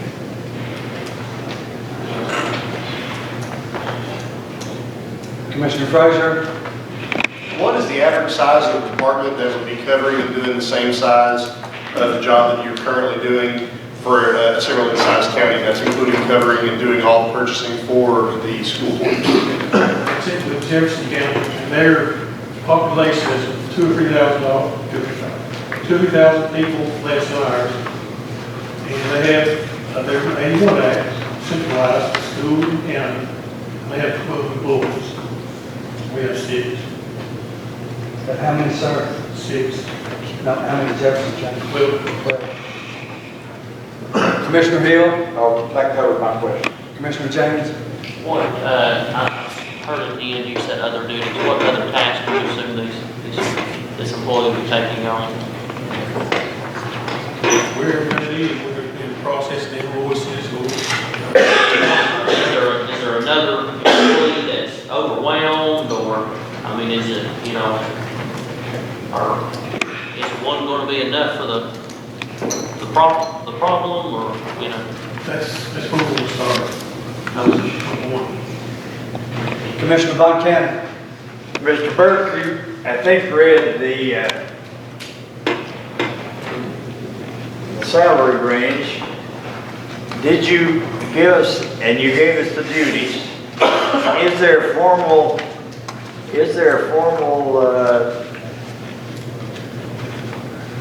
form already worked out on job duties, on educational requirements, on those things? Because we should have had that in our packet tonight if we're going to vote on $30,000, $40,000. I think there is a description of Mr. Von Cannon in the packet. Not mine. In your budget minutes. It's in your budget minutes. There's a job description in there. Job description in your packet.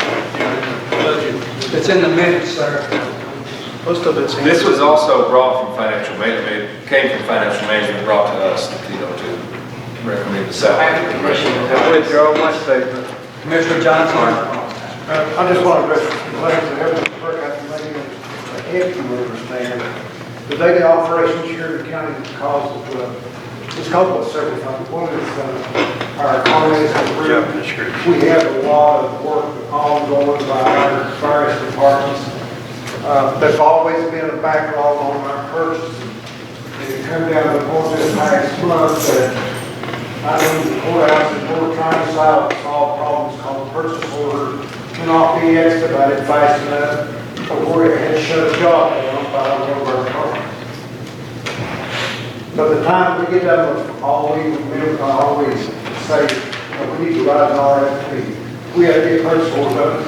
The two that we have here does the majority of it. And every time we go into that, it backlogs on the simpler things, and there's nobody to do it. If you look in the budget minutes, the very last page, which gives the job description, it also has the salary range, with everything except medical income, between 35 and 40,000. Read the note on it. Like, a little read. This is funded, over half of it is funded by the highway department, general purpose school, and central cafeteria, so you're not involved in the whole $40,000.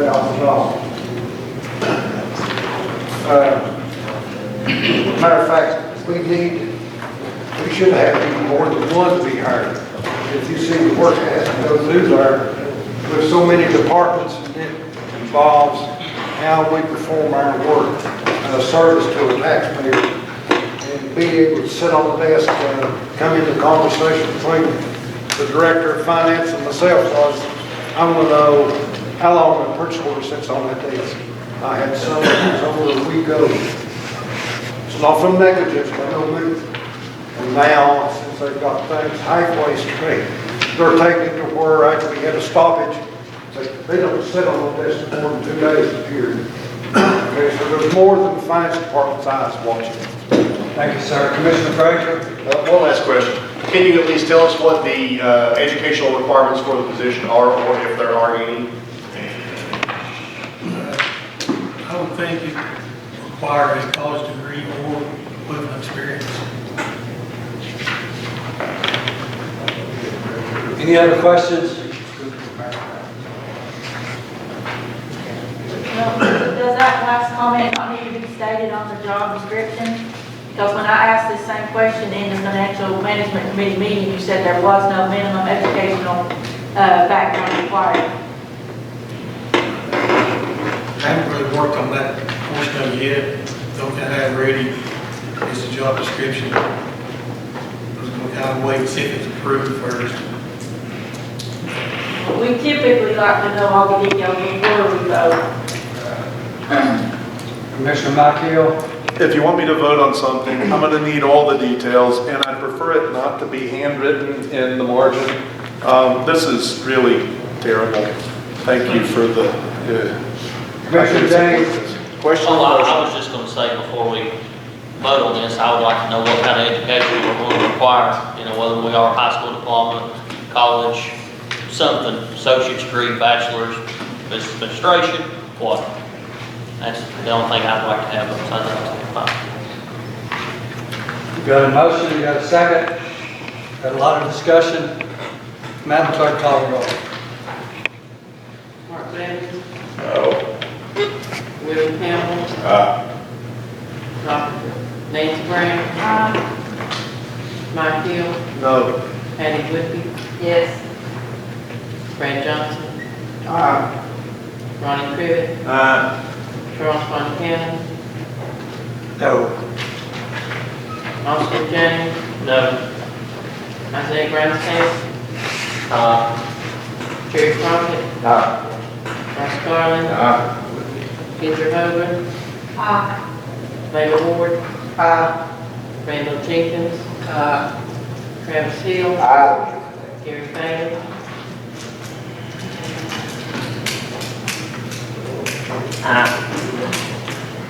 Ray Hines, Yes. Sandra Color, No. Aaron Frazier, Robert McKinney, No. David Miller, Kelly Collins, Yes.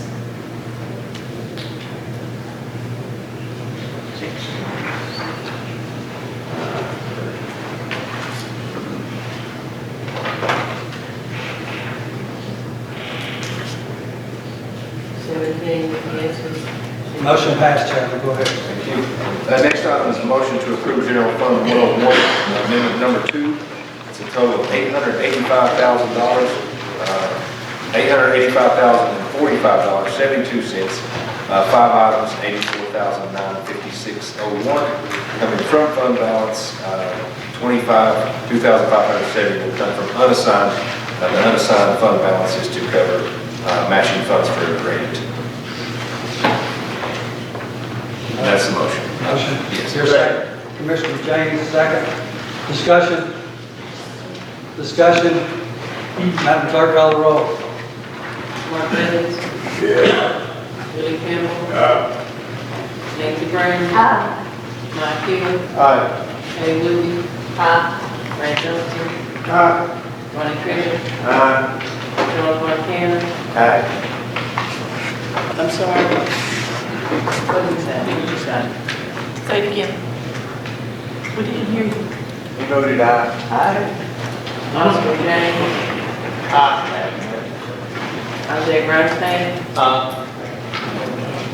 Jerry Crockett, Ross Garland, Ginger Hogan, Layla Ward, Randall Jenkins, Travis Hill, Gary Bailey, Yes. Ray Lyons, Yes. Sandra Color, Yes. Aaron Frazier, Robert McKinney, David Miller, Kelly Collins. Yes. All ayes, motion passed, Chairman. Thank you. The next item, and I'll put in the form of a motion, is to approve solid waste and sanitation fund 116, amendment number 2, a total of $151,266.83. $25,805 coming from fund balance. Second. Motion second by Commissioner Culler. Any discussion? Discussion. Madam Clerk, call the roll. Mark Davis, Yes. Willie Campbell, Nancy Brown, Mike Hill, Patty Whitby, Ray Johnson, Ronnie Crivitt, Charles Montana, Austin James, Isaiah Grandsted, Jerry Crockett, Ross Garland, Ginger Hogan, Layla Ward, Randall Jenkins, Travis Hill, Gary Bailey, Ray Lyons. Yes. Sonia Coler. Aye. Aaron Frazier. Aye. Robert McKinney. David Miller. Aye. Johnny Collins. All ayes. All ayes, motion passed. Go ahead, Chairman. Next item, I'll put the form of a motion to approve Drug Control Fund 122, Amendment 2, 2 items for $5,632. 632 of those coming from fund balance. Second by Commissioner James. Discussion? Discussion? Madam Clerk, call the roll. Mark Boone. Yes. Willie Campbell. Nancy Brown. Mike Hill. Haley Wilkie. Brad Johnson. Lonnie Crivitt. Russ Montana. Austin James. Isaiah Bernstein. Jerry Crawford. Robert Scarlett. Andrew Hunter. Taylor Ward. Andrew Jenkins. Travis Hill. Gary Bailey. Yes. Ray Lyons. Yes. Sonia Coler. Aaron Frazier. Robert McKinney. David Miller. Johnny Collins. Yes. All ayes. Motion passed, Chairman. Next item, I'll put the form of a motion is to approve Sports and Recreation Fund 123, Amendment 1, a total of $11,900, nothing from fund balance. Second by Commissioner Grindstaff. Any discussion? Madam Clerk, call the roll. Mark Davis. Yes. Willie Campbell. Nancy Brown. Mike Hill. Betty Wilkie. Brad Johnson. Ronnie Crivitt. Russ Montana. Austin James. Isaiah Bernstein. Jerry Crawford. Ross Garland. Ginger Hover. Larry Ward. Randall Jenkins. Travis Hill. Gary Bailey. Ray Lyons. Yes. Sonia Coler. Aaron Frazier. Robert McKinney. David Miller. Joe Collins. Yes. Motion passed, Chairman. Next item, I'll put the form of a motion is to approve Highway and Public Works Fund 131, Amendment 2, total of $29,261.23, $17,945.55 coming from their unassigned fund balance, the highways. Commissioner Frazier, second. Any discussion? Madam Clerk, call the roll. Mark Davis. Yes. Willie Campbell. Nancy Brown. Mike Hill. Patty Woodby. Brad Johnson. Ronnie Crivitt. Charles Montana. Austin James. Isaiah Bernstein. Jerry Crawford. Ginger Hover. Taylor Ward. Randall Jenkins. Travis Hill. Gary Bailey. Yes. Ray Lyons. Yes. Sonia Coler. Aaron Frazier. Robert McKinney. David Miller. Johnny Collins. Yes. All ayes. Motion passed, Chairman. Next, I'll make a motion to approve General Purpose School Fund 141. Those are the Coordinated School Health and Family Resource Center programs, $100,000 and $29,611.65, nothing from fund balance. Motion, Commissioner Travis Hill. Any discussion? Madam Clerk, call the roll. Mark Davis. Yes. Willie Campbell. Nancy Brown. Mike Hill. Patty Woodby. Brad Johnson. Ronnie Crivitt. Charles Montana. Austin James. Isaiah Bernstein. Jerry Crawford. Ross Garland. Ginger Hover. Larry Ward. Randall Jenkins. Travis Hill. Gary Bailey. Yes. Ray Lyons. Yes. Sonia Coler. Aaron Frazier. Robert McKinney. David Miller. Johnny Collins. Yes. All ayes. Motion passed, Chairman. All right, next item, put the form of a motion to approve General Purpose School Fund 141, Amendment Number 2. There's 7 items of that for a total of $172,140.54. 2 items, $126,547.39 coming from the general purpose school fund unassigned fund balance. And these will be used for Chromebooks for online academy, phonics, spelling, and math programs. Second, Commissioner Blevins. Any discussion? Madam Clerk, call the roll. Willie Campbell. Aye. I'm sorry, Mark Levin. Aye. Nancy Brown. Aye. Ron Hill. Aye. Patty Woody. Ray Johnson. Ron Hill. Charles Von Cannon. Austin James. Isaac Rosenstein. Jerry Prophet. Ross Garland. Ginger Hogan. Layla Ward. Randall Jenkins. Travis Hill. Gary Bailey. Ray Lyons. Yes. Tony Coler. Aaron Frazier. Robert McCain.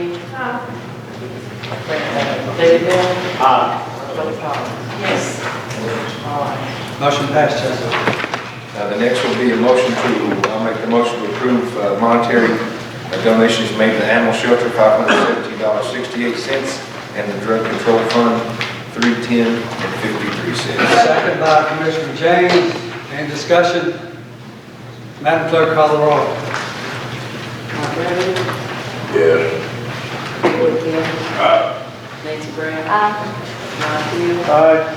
Patty Woody. Ray Johnson. Ronnie Crivitt. Ronnie Crivitt. Charles Von Cannon. Austin James. Isaac Rosenstein. Jerry Prophet. Ross Garland. Ginger Hogan. Layla Ward. Randall Jenkins. Travis Hill. Gary Bailey. Ray Lyons. Yes. Tony Coler. Aaron Frazier. Robert McCain. David Miller. Joe Thomas. Yes. Motion passed, Chester. All right, and the last item I have is, and this is mentioned in the minutes, but this was through Superintendent Koha, his office, the Highway Department, and this is for, the bids they were sent out in the email also, and I sent that out, thank you. They gave the amount for the bid that was received today. That was the reason it didn't come from budget, because that bid opening wasn't until today, but we decided to move it forward and bring it to the commission tonight to make that decision. Only one bid received, and it was, when did that come in? 603, 811.25 cents, and that was Senator Taylor, I think, was right on that bid. But what I would like to do is make the motion to approve that. This would be up to $660,000 from the highway fund balance to cover this project. Any remaining funds would be returned to the highway fund balance. I'll say it. Second, Commissioner Grindstaff. Any discussion?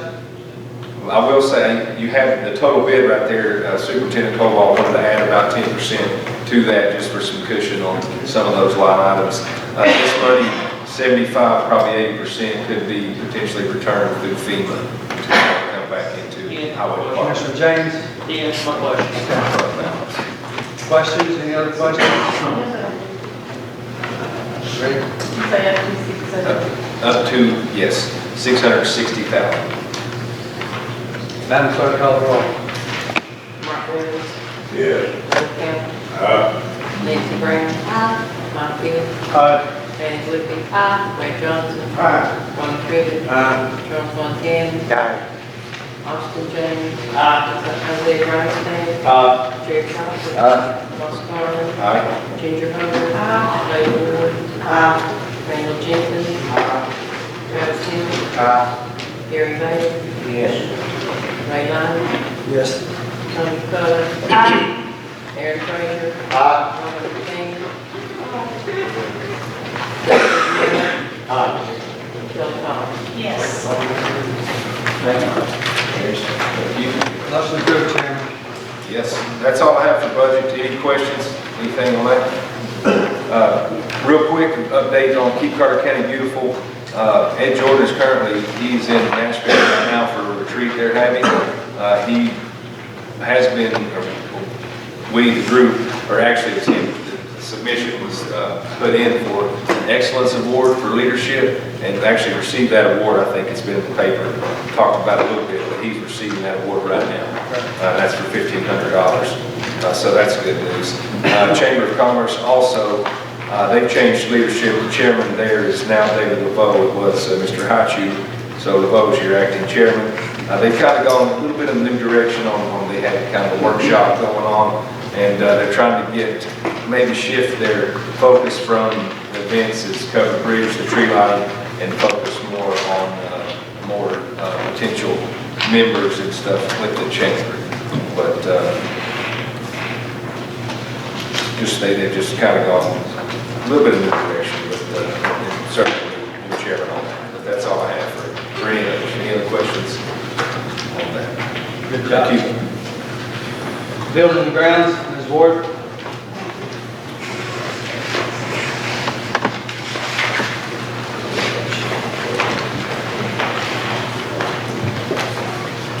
Okay, behind your minutes for building and grounds, you'll find the list of the project manager, job description, and the experience required.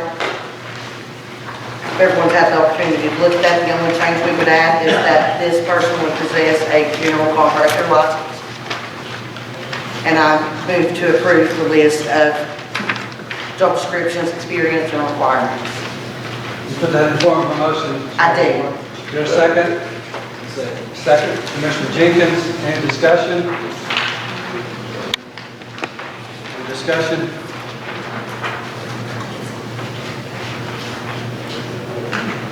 All in favor, aye? Opposed likewise? No. No. Commissioner Trivett, there was another one. Johnson and Commissioner Color. Johnson, Commissioner Color.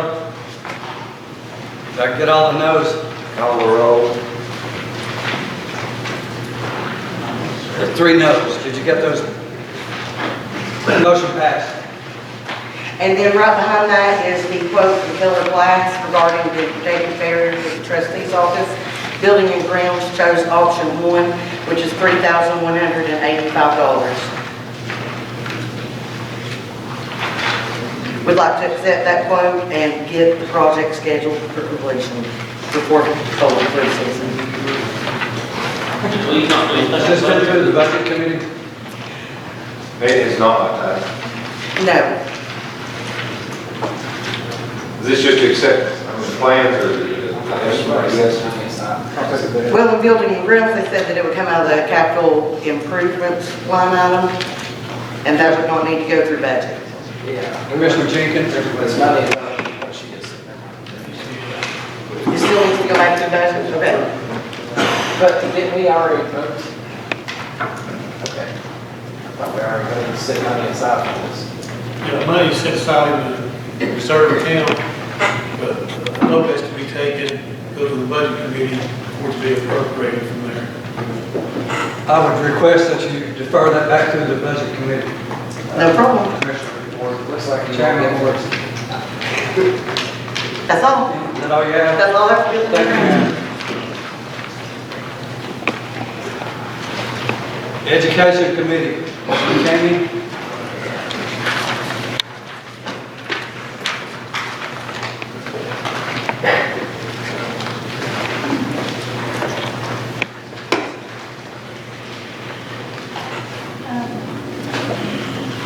Mr. McLean, would you like to update us on the online academy?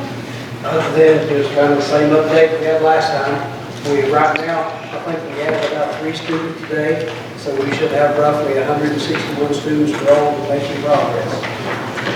That's all I have about that right now. Put you on the spot there. It's okay. You never know when things are changing from the time we had the meeting, so.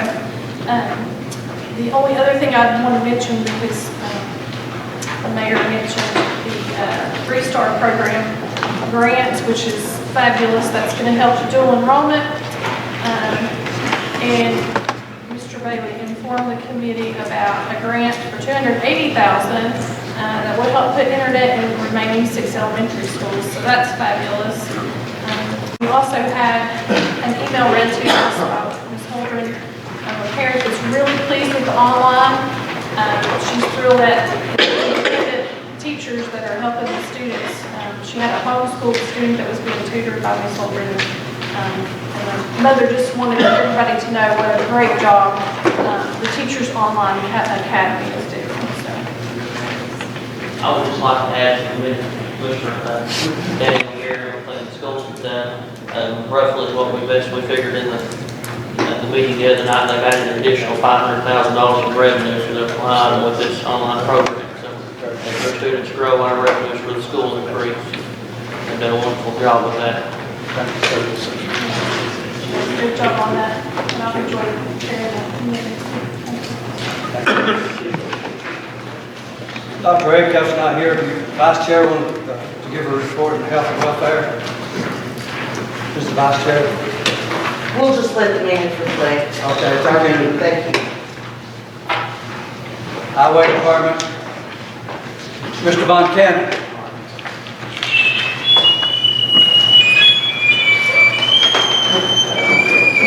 Getting ready for a moonshot.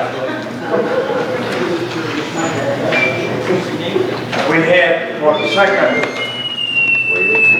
month in a row, a large group from Earl Avenue, the group that had been repeatedly talking about speeding, clear traffic through a small street, and as a result of that, they were also adamant about having speed bumps, or speed humps, bumps. There's all kinds of names for them, but we have, for years, been against all superintendents that I know have been against that because of snow plowing and beating up the equipment with the speed bumps.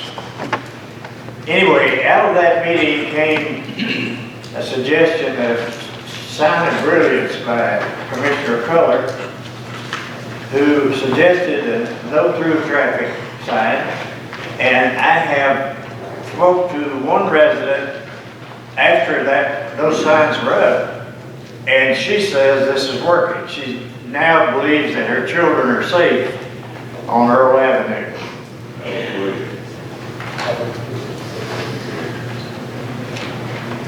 We have, I need Roger Kalbach to speak about a couple of ladies that want to donate land on Gunsmoke Hollow Road. And we may need a vote to accept this. Yes, we need on Gunsmoke Hollow Road, there's a lot of water that comes out of the mountains down the road, and the problem is actually above where the county road stops. These two ladies have agreed to donate a section of their property to the county, and we only need 202 foot, 14 foot wide. This is a little different than donut where we accept roads into the county. This is at the northwest end of the road. If we get this, we can install a pipe and a drainage system with riprap to carry it down to the branch to eliminate the water that runs down Gunsmoke Road. Gunsmoke Road is paved, so we will pave this section also. And what happens, the water comes across this lady's property, which is their driveway. Plus, there's more homes farther up in the mountains where all this water's coming down. And we have got complaints for years, even before I took office, what I've been told, of this water going down Gunsmoke, and we think we can control it if we get this right. Make a motion. So, who's made the motion? Gary Bailey. And Mr. Bailey made the motion. Second. I think Commissioner James seconded already. Any questions? Mr. Chairman, do we need, Counselor, do we need anything other than a yes vote on this? Do we, is there any legalities? it's just adding to the existing road there for 202 feet, so I'll compare the everything. You would get a positive vote here, yes, sir. Okay, motion is made to accept. Any discussion? 2 feet on Gunsmoke Road. And All in we've had a second. Have a second? Motion is You got the second, right? Any questions? Madam Clerk, call the roll. No. All in favor, aye. Aye. Opposed, likewise. Motion passed. Thank you. Motion passed, Chairman. Thank you, Mr. Caldwell. One other thing, the TWRA, speaking of what Jim McGee has spoke about last week, building a handicap road, a handicap, not a pier, but a platform, because a pier, water can get under it. This one is poured directly to the bedrock on the Watauga River at the Blevins Road boat landing. The idea is for several handicapped, talking about wheelchair people that will be able to fish off the pier. We have said before, if you do this, parking is already in the road with the trailers and the boats. Therefore, there's got to be some additional parking. We've talked to TWRA, and I don't know how that's going to come out, but we know this. Handicap parking requires 2 spaces, and we're already out of space. And that's a credit to the fly fishermen that use that area, because they do pay a considerable amount of money in run of a year. Any day, any Friday and Saturday, you'll find 15 to 18 boats on the river, drift boats. And they drift from the Blevins Road access point to an access point just beyond the town of Watauga, about 8 miles or so.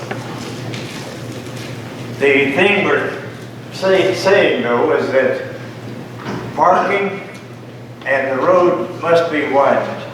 And this is something they're not willing to bear, but we'll look at it and see how it works out. But right now, the traffic is atrociously heavy compared to what it used to be. Any comments, any questions? Yes, ma'am. I appreciate your noticing that, but I just did what the people requested. I didn't come up with that idea. But thank you. Thank you, Chairman. You're welcome.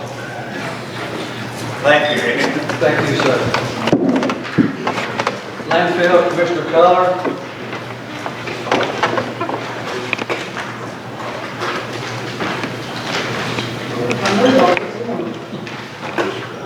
If I may, I need to bring something up from Hart County tomorrow, if I may do that.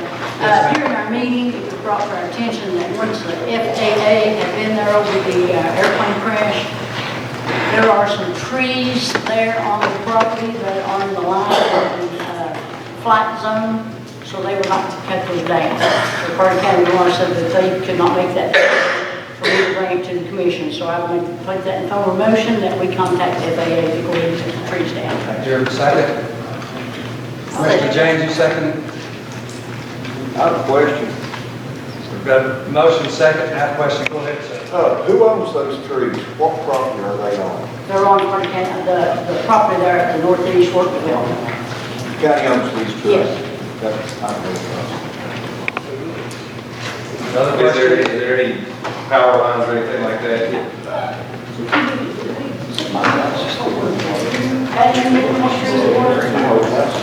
There's 2 trees. They got Yeah, there's 2 trees, this one's a question. Commissioner Johnson. Mr. Chair, kind of feels stupid though, just like you went through the plane crash that we had and came down off the runway into the tree, into the road. Well, my gosh, the trees were falling and hit the building. I mean, what's the logic of that?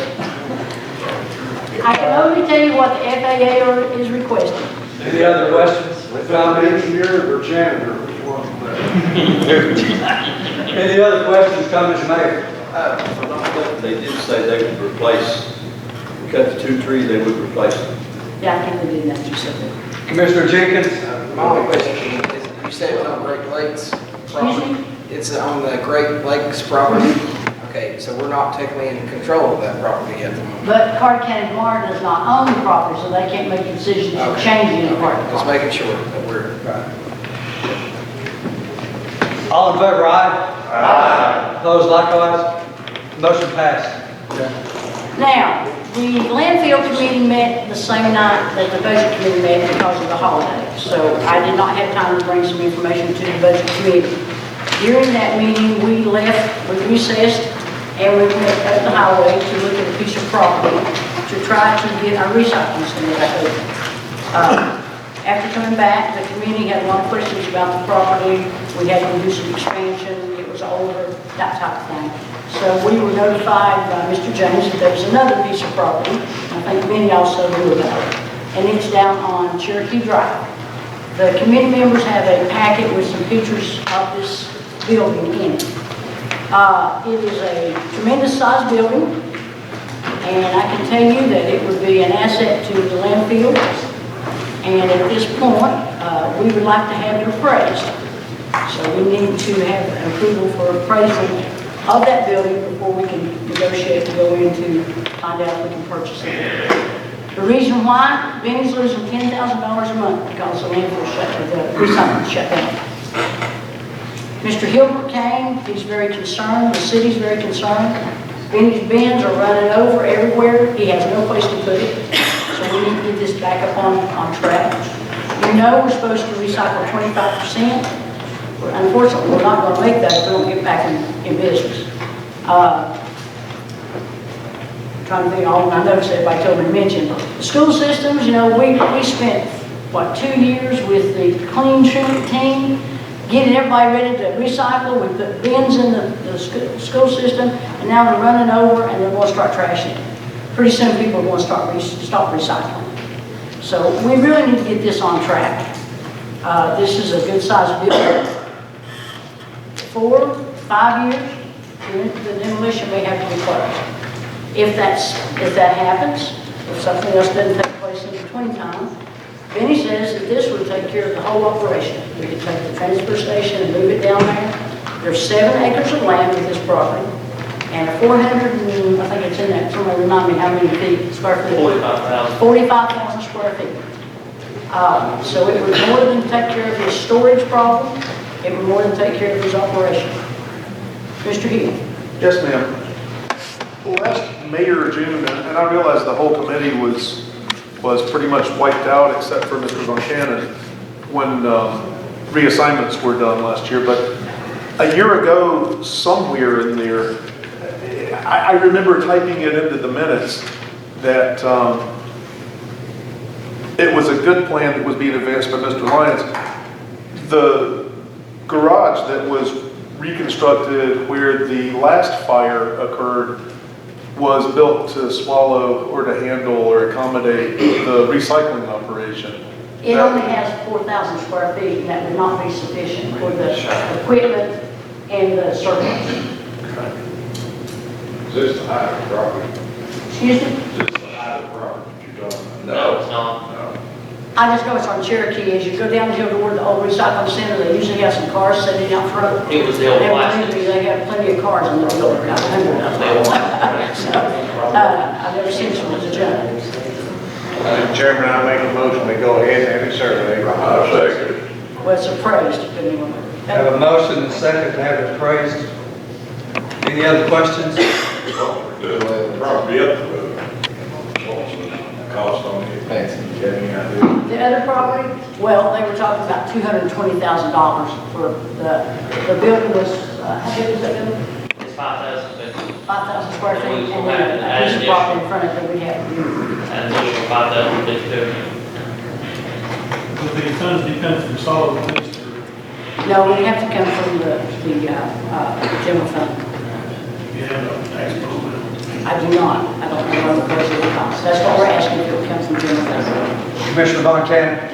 we now know that the TWRA is not going to rebuild the space that burned. Therefore,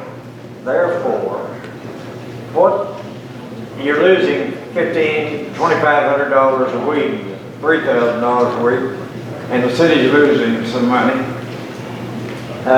What would be the amount of time it would take to get into the A building if we bought it or somewhere?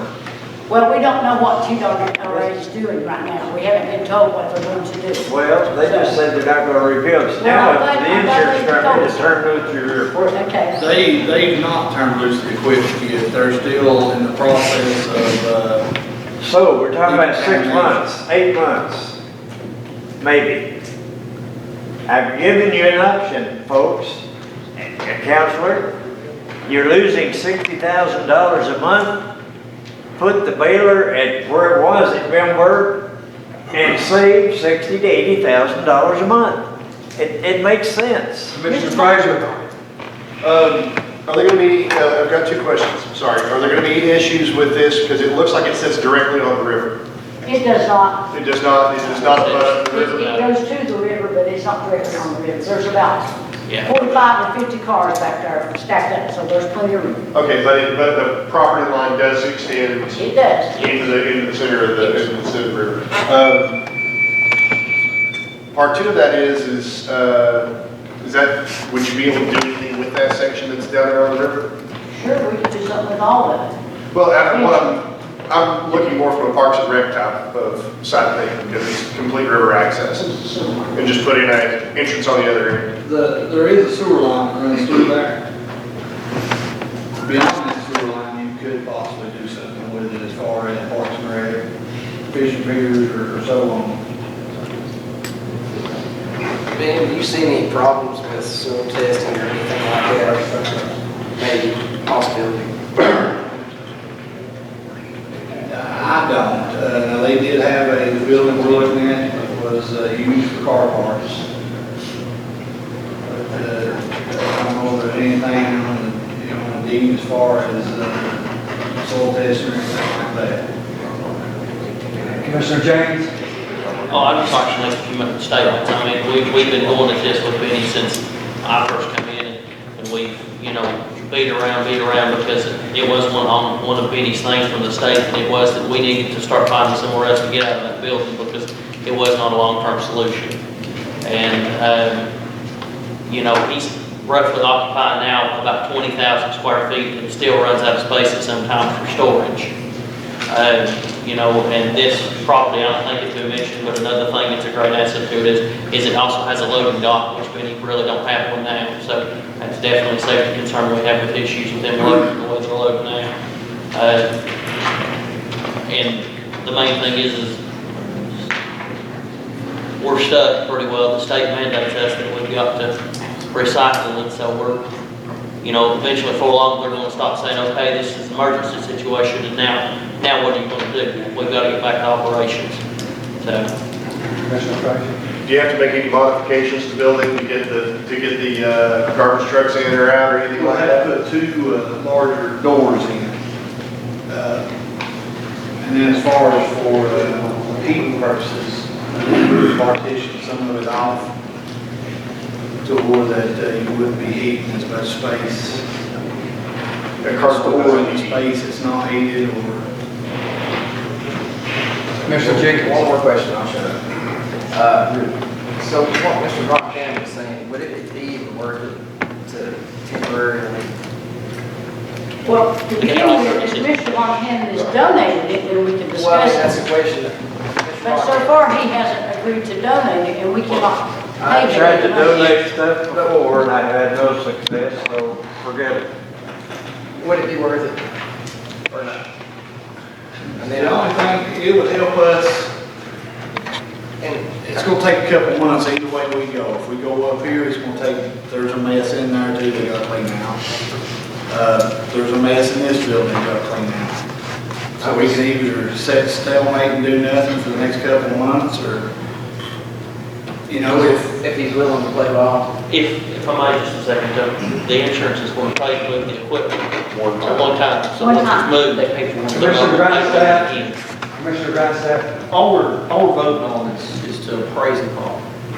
This gets the ball rolling and gives us our options. It may be that the appraisal comes back and we've had this happen before, but this will just keep us rolling. They couldn't come to budget because, well, they were meeting simultaneously as we were having a budget meeting at one building and looking at another. This just keeps everything moving. And at the next landfill meeting and next budget meetings and everything else, I'm sure that they're going to bring us a whole lot more information on this building, the appraisal, and moving forward. So, you know, I think that this is a great idea to at least keep us moving forward and not let us stall out. Madam Clerk, call the roll. Yeah. Mark Evans, Yes. Willie Campbell, Aye. Nancy Brown. Mike Hill. Patty Whitney. Brad Johnson. Ron Trivet. Charles Montana. Austin Jones.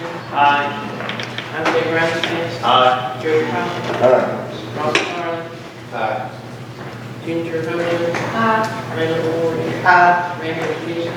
Travis Hill. Gary Taylor. Ray Lyons. Sonia Coler. Aaron Frazier. Robert McKinney. David Hill. Joe Crawford. Motion passed. Thank you. One other thing that my committee asked if I would bring up was, the corner phrase from a previous person that used to stand around in this room. The time is of the essence, and if this appraisal comes back within our limits, if we could go ahead and make contact with the owner and see what prices they were getting, so we can move forward. Joking aside, time is really of the essence because we are losing a lot of money. I doubt that it's going to come in, to be honest with you, but just in case, they asked me to bring that up. I hear a motion. I'll look at that motion. Second. Commissioner James, second by Commissioner Grindstaff. If it does come in, of course, we will go to budget. And if you want to put a limit on the amount that we can even talk about, I have no idea. Present the motion. The motion would be that we go ahead and make contact with the owners after the appraisal. With the understanding they're going back to the budget. Right. We know that we have a limit with the appraisal plan. If they can't be reached, we go look for something else. All in favor, aye? Other than that, I think the minutes reflect. Motion passed. Anything else, Madam Chair? Thank you. Thank you. Thank you all.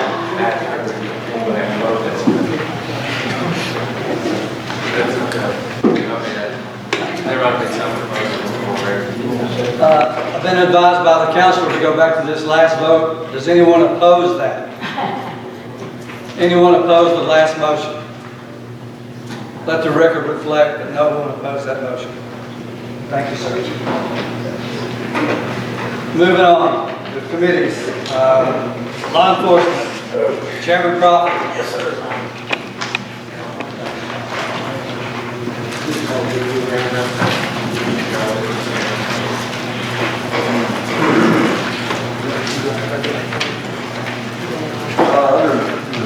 Youth business, I have one issue to discuss, and that was the fact that the mayor brought up the topic of Saturday security in his business office. And the question was if having an additional law enforcement officer there, would it be funded or would it be necessary to be funded for that 8 a.m. to 12 p.m.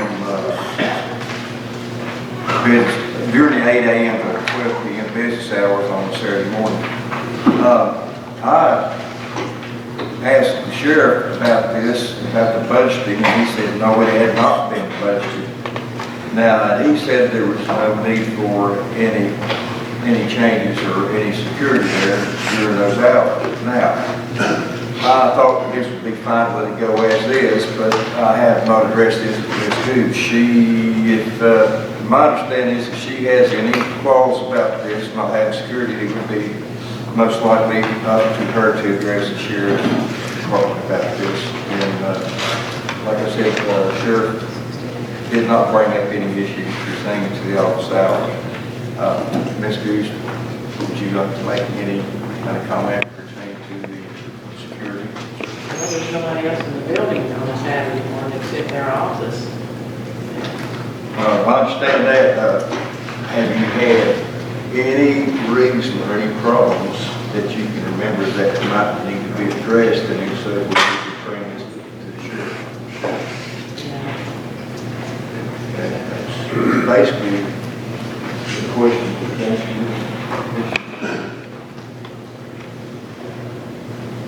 It just been brought to my attention by, a couple of different people that, I think I've had any incidents, but it's scary, it's scary not having any security. That was brought to my attention, so that's the reason I brought it up. Saturday, no different than my opinion than Friday, or Monday. If they're going to be, these ladies working by themselves, they could easily be robbed. Stop getting cash. Yeah, but we have cash, so at least they could be robbed. I mean, that's just, I mean, I was brought my attention, I thought I was fresh, I brought his attention.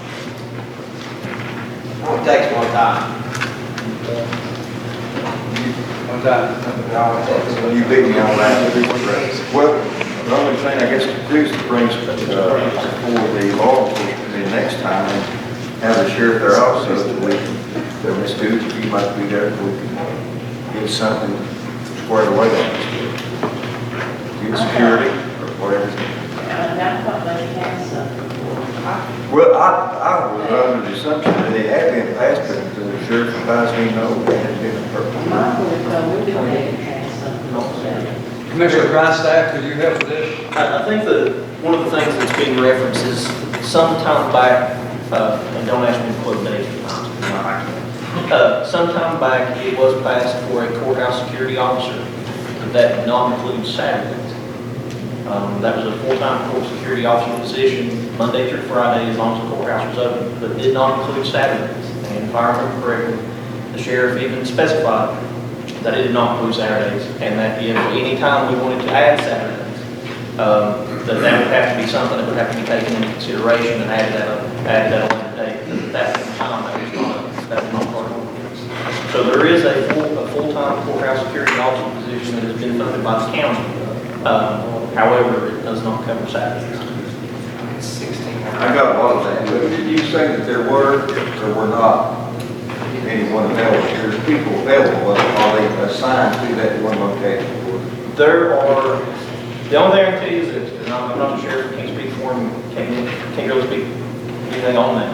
There is a full-time courthouse security position that was funded by, it's come out of rules, bylaws, building and grounds, that was funded by the county commission, full-time courthouse security officer. Monday through Friday, as long as courthouse is open during normal business hours. And it did not include Saturday at that point. It did not? It did not include Saturday. I know that in the past, there's been some law changes and some different requests that have come by on Saturdays or something that Mary's asked for an additional officer. I think that they've, her and the sheriff has been able to work something out in the past. But that, I imagine, would be something that would have to be brought up to the sheriff, and either the full commission would have to throw money to offset that cost, or the sheriff could say, we'll do it. That's completely up to the sheriff. Saturday is our normal business. Any other questions? Sounds like Chairman, go back and get the sheriff and Mary involved in your committee and see what kind of money you're talking about, and go through the budget process. That's what I'm saying. Mayor, I'm sorry.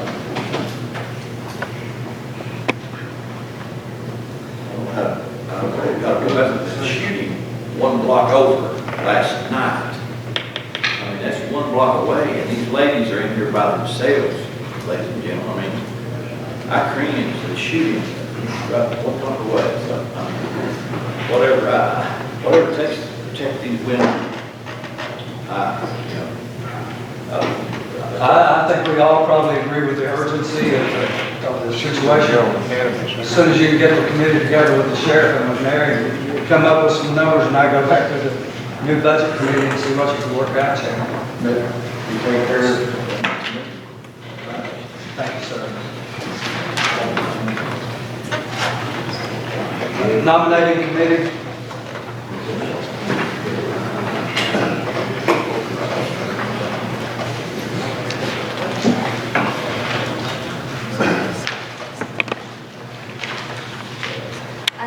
Nominating committee met, and we've had 2 recommendations come through for 2 positions on the Joint Economic Development Board. One of them was myself and Aaron Fraser, but I would like to withdraw my recommendation and nominate Ginger Holden for that slot.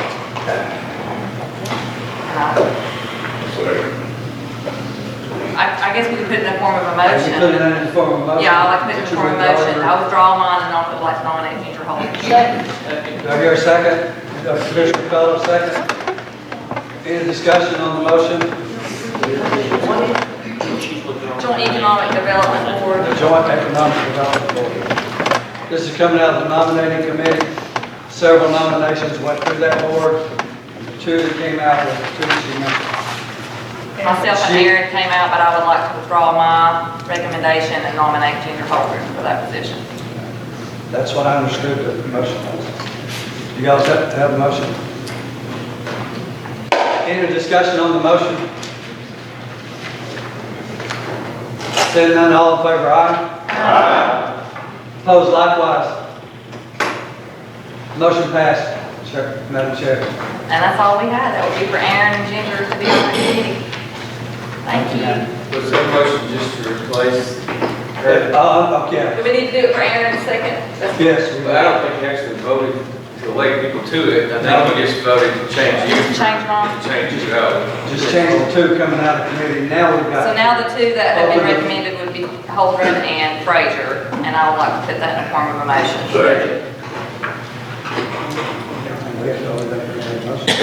If there's any nominations from the floor, that's the recommendation from. Okay. Excuse me, Mayor. I saw an email, one person was left out of the process. Is that Well, I'm going to address that right now, Mayor. Yes, sir. There were two nominations, more than 2 nominations went through them, as I recall. The nominating committee.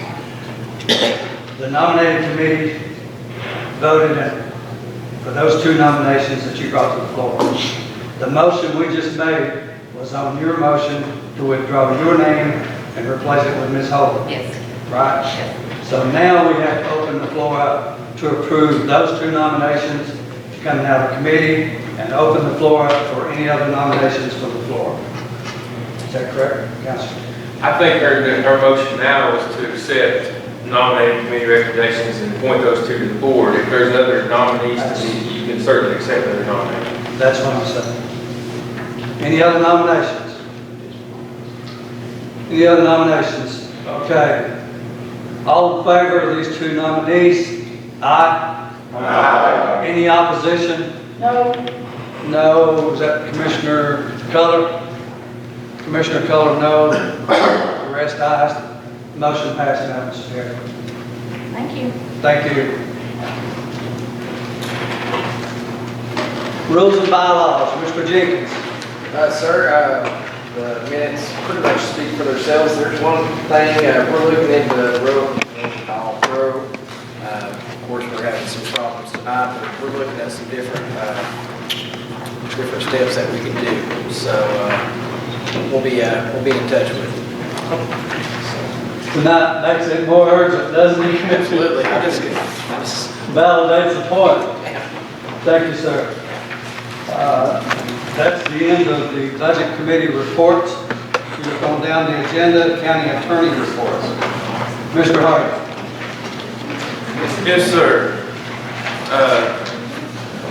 As far as litigation, which is generally what I cover in detail in here, litter code violation cases, as we report on each month, we did go through court last month, a week or so after the commission meeting, and received 12 judgments to clean up properties. There will be more coming down the line, but as of now, we've obtained judgments on everyone we've taken forward. Secondly, the opioid litigation brought by the District Attorney General for the 1st, 2nd, and 3rd judicial districts here locally. That is in Sullivan County Chancery Court. That litigation is ongoing, and there's potential that there will be some discovery requested of you all that will include searches of your county email and, for the time period we're talking about, personal emails. As I've told you all before, any emails, business emails, county emails that you submit through your personal email are subject to discovery. So if that happens, you all will need to be providing that information to me so I can get it to the council who will do that. But I'll update you on that if that comes to pass. They're in negotiations of potential settlement for that. The second opioid litigation brought by the Tennessee Attorney General, that is in the federal court, and you all may have gotten those emails recently. I don't know if you get them or not through CPAS.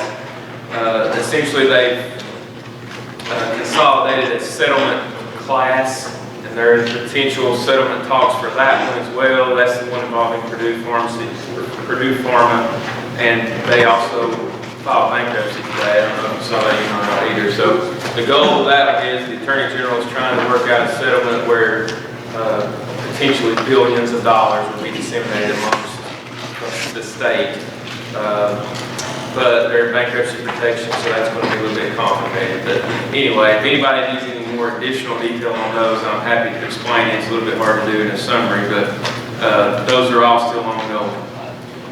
As far as other work that I do each month, the preparation of the resolutions and the different research I do each month is detailed in the report, and that'll be a part of the minutes unless anybody has any questions.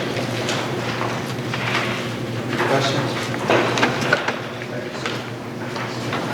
Commissioner comments. Commissioner James. I don't believe we heard financial management committee reports. Oh, then I'll go first. Commissioner Johnson, Chairman Johnson. I have no. I apologize, sir. In the minutes, but we reflected unless you have a question related to the topic. Thank you, Mr. Chairman. That was not intentional. I apologize. I did. I think you hurt my feelings. All right. Do you?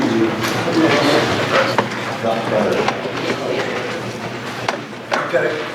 Mr. Johnson, I was just talking with the council and the Financial Management Committee minutes. There's reference in there about overpayment, trying to be collected. Did you want to speak to that, or do you want the attorney to speak to that? I'll let, since he brought it up, I believe, he'll bring this Well, essentially, at the direction of the Financial Management Committee, I was asked, or have been asked, to take a second step in the process of potentially trying to collect overpayments to former county officials. The two at issue were former Mayor Leon Humphrey and former Register of Deeds Jody Bristol.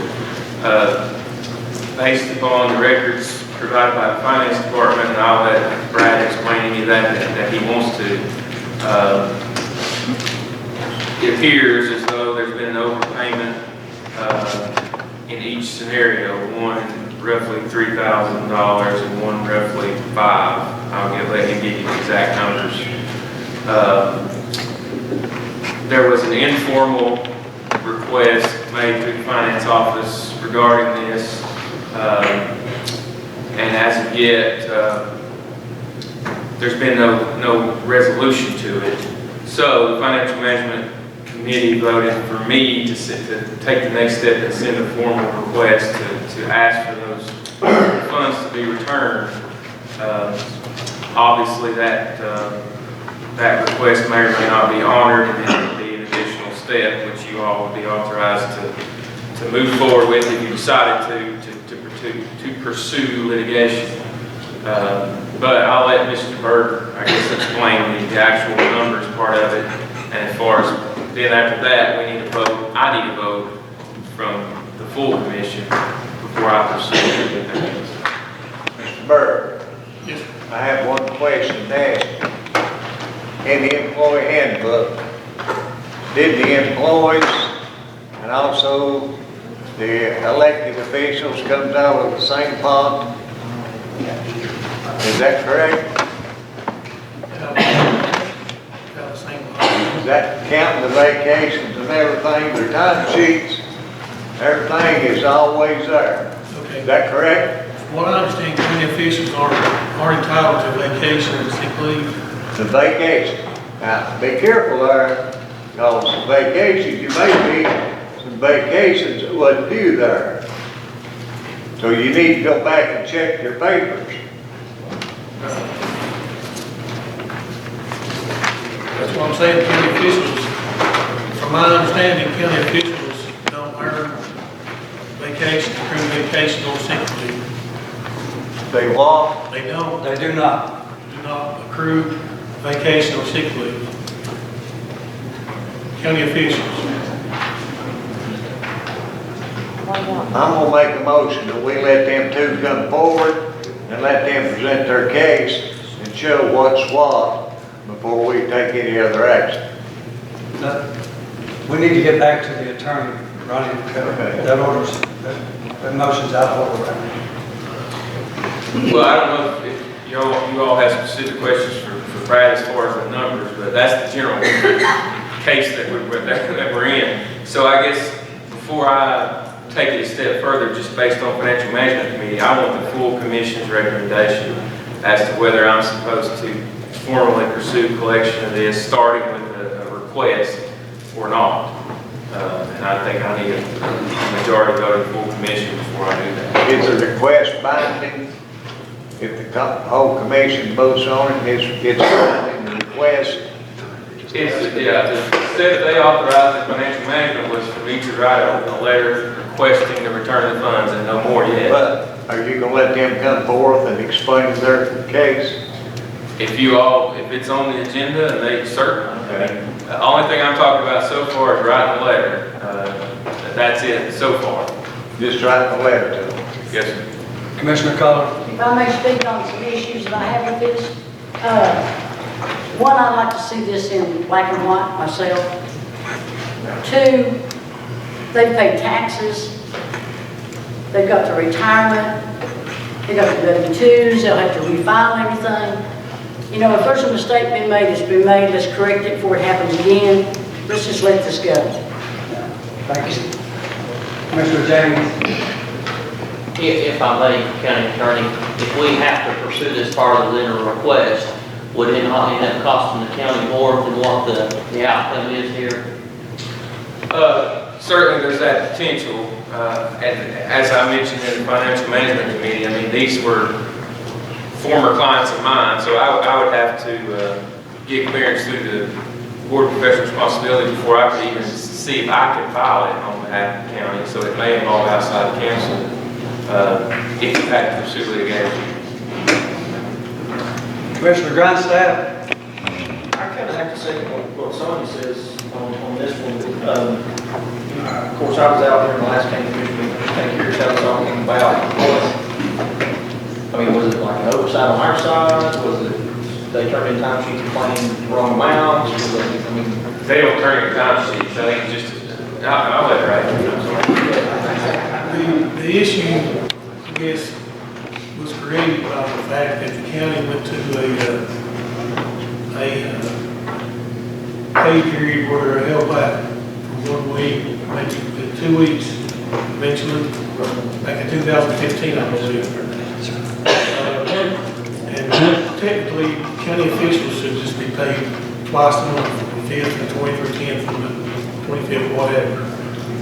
That way, they will get their statutory salary over the year.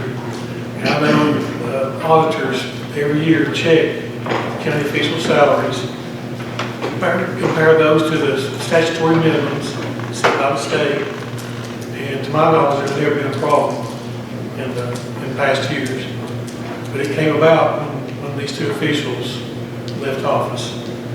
They received a check on September 14th, and they received 2 checks in July, 3 in August, I believe. And over that span of those 7 checks, they were overpaid this amount. Because for 18-19 fiscal year, they were paid the correct amount according to the statutes. That's kind of an error on our, that's kind of, the bank is its fault kind of thing. It's not really they didn't do anything wrong or anything themselves. If they didn't claim any additional time or like I said, you can't accrue comp time or, vacation or anything of that nature. It's kind of something that happened. Or what is the comptroller's recommendation? That it either be paid back or forgiven by the county commission. I think a motion we forgive it. The motion by Commissioner Color, second by Commissioner James. Discussion, Commissioner Rubin. I'm going to agree with Commissioner Kohler on this. I think this is an oversight on the county's part. I think we have one of these office holders that put her time in here for several years with this county, and she's in full retirement, and we owe it to her to let her be. It's, I'm sorry, I think it needs to be forgiven. Commissioner Brown, you have your hand up. I have talked to Jody and I've talked to Mr. Humphrey too, and literally, I honestly think it's an oversight and it needs to be overlooked this time because it's a mistake. Commissioner Travis Hill. Brad, I seen a report at the end of 6:30 and there was no deficit or no budget limits in the Register of Deeds office. Why would, if we'd overpaid it, would there not be a deficit? It occurred in 1819. The issue comes in, they were overpaid, well, the new officials were underpaid by that same amount. Was that about the time we left the payroll a week or two to catch up one time? But the county officials were never held back. Yes, they were lagging and. Yeah, they were lagged. I remember that time. Their paychecks were lagged, but their pay was not held back. Commissioner Mike Hill. Would it not be prudent to see what the response from these individuals was before we forgave the error? We've had an informal response. This is the escalation of the request that we're asking for now. So, I just don't want to, Could we be privy to the response? Yeah, one of them is psychologically get fixed, but it can't be done for it's Well, no, I just want to know what the response was. I mean, that might affect my decision. If they were kind and appropriately responding to what you see, that's one thing. But if they were rude and insolent, then I probably would vote to collapse. Let's try to keep it under control here for a second. How do you think he We have a motion and we have a second. What was your motion again, Ms. Color? Motion was that we forgive this. That we forgive the debt and move forward. You second that by Commissioner James? Yes. Any other discussion? All in favor, aye. Aye. Opposed likewise? No. No by Commissioner Hill? Yes, sir. Thank you, sir. Motion passed. Attorney Harden, I guess you do not move forward. Thanks, sir. Thank you, sir. Okay, we're down to the very last item. No, we're not. I'm sorry. Yeah, go ahead, Commissioner Color. I just want to move forward. The appraisal, is that with the mayor? To contact the appraisal company to get this appraisal? Generally, yes, unless I just want to work together with them, so that's fine. I'll do that. Commissioner comments, Commissioner Frazier. I had the opportunity not this past weekend, but the weekend before last, to work with a whole bunch of kids from the Civil Air Patrol. There were 16 kids that were doing their rifle qualifications, and I have to admit these kids are, by and large, pretty amazing. They, along with the folks that are taking care of them, their sponsors and their overseers, the kids were, all of them were yes sir, no sir, yes ma'am, no ma'am, the entire time we were there. The Commissioner speaking, let's give him some respect, please. And quite a bit of ammo shot, a lot of fun was had, but they asked if they could come and speak at the next commission meeting, and I'd like to give them about 5 or 10 minutes for them to go over their spiel, and because it's really important, it's a really good opportunity for a lot of kids in this county, especially the homeschool kids, kids that are on the online education stuff, for them to do our JR, OTC and stuff like that. As well as it's really, really inexpensive. They have a lot of access to other programs that the school system has to pay a lot of money for, but these kids kind of get for free, like Cyber Patriot, and some other things like that. So I'm hoping to have them in here next month to give an overview of what they do and where they do it and all that stuff. Sending me a text message with the agenda on Commissioner, Like we're overlooking something. go ahead, Commissioner. Jay Cook, you know, he took over running out these citations and stuff in the county. Believe me, it's work. And I can tell when you come up my house and you broke something out of yonder, it was cleaned up and the man went and bought a new lawnmower and he mowed it. So whatever he's doing, he's doing a good job. He needs to be recognized for it. Thank you, sir. You heard that, Director? Yes, sir. Thank you. Any other Commissioner Blevins? Yeah, I guess towards Brad or Josh one, where do we stand on, money that we voted on to get back? Or the shoe, like, have you heard anything? Never received. Never was. Nothing has been received. Haven't received nothing back, or have you followed up with Mr. Harden? No, sir. You all voted for the money to be returned. I wasn't directed to do anything. So that's where it sits. Well, I guess, I say we want a motion, Mr. Harden, to contact you, let him know where he stands, if he's gonna give it back to Brady, or we're gonna have to do it, but A motion on the floor to hear a second. What's the motion? The motion was for Attorney Harden to contact Director Schuler to see if he's going to return the. I'll second it. Hear a motion and a second. Any discussion? Any discussion? I mean, it's, we're getting ready to pay the attorney to do something. Right here, and common sense would just say, I mean, I ain't not asking, but I mean, it's up to you. It doesn't make sense. Commissioner James. If I may. Yes, sir. Prophet. I completely understand what's the deal is here, but on the other side of this, and no disrespect, I think Brad Parker does a very good job, and Brad has been excellent this year, but if the money should have been paid, then the department should have never authorized it. And we just sat right here and approved that we're not going to request funds that department pay out, so how do we tell another department that you're going to pay your funds back? I mean, I don't see that being right, not to. It shouldn't have left that department in the first place, I guess, is my understanding, and maybe it's something we just correct in the future and say, hey, we made a mistake going forward, we'll make sure cross these T's and dot these I's and be done with this. Excellent comments. Commissioner Blevins. well, I think this is a whole scenario that's different. We voted, I know 4 times on giving Mr. Schuler a raise. And you may not agree with me, but I can't help if you do, and don't care. But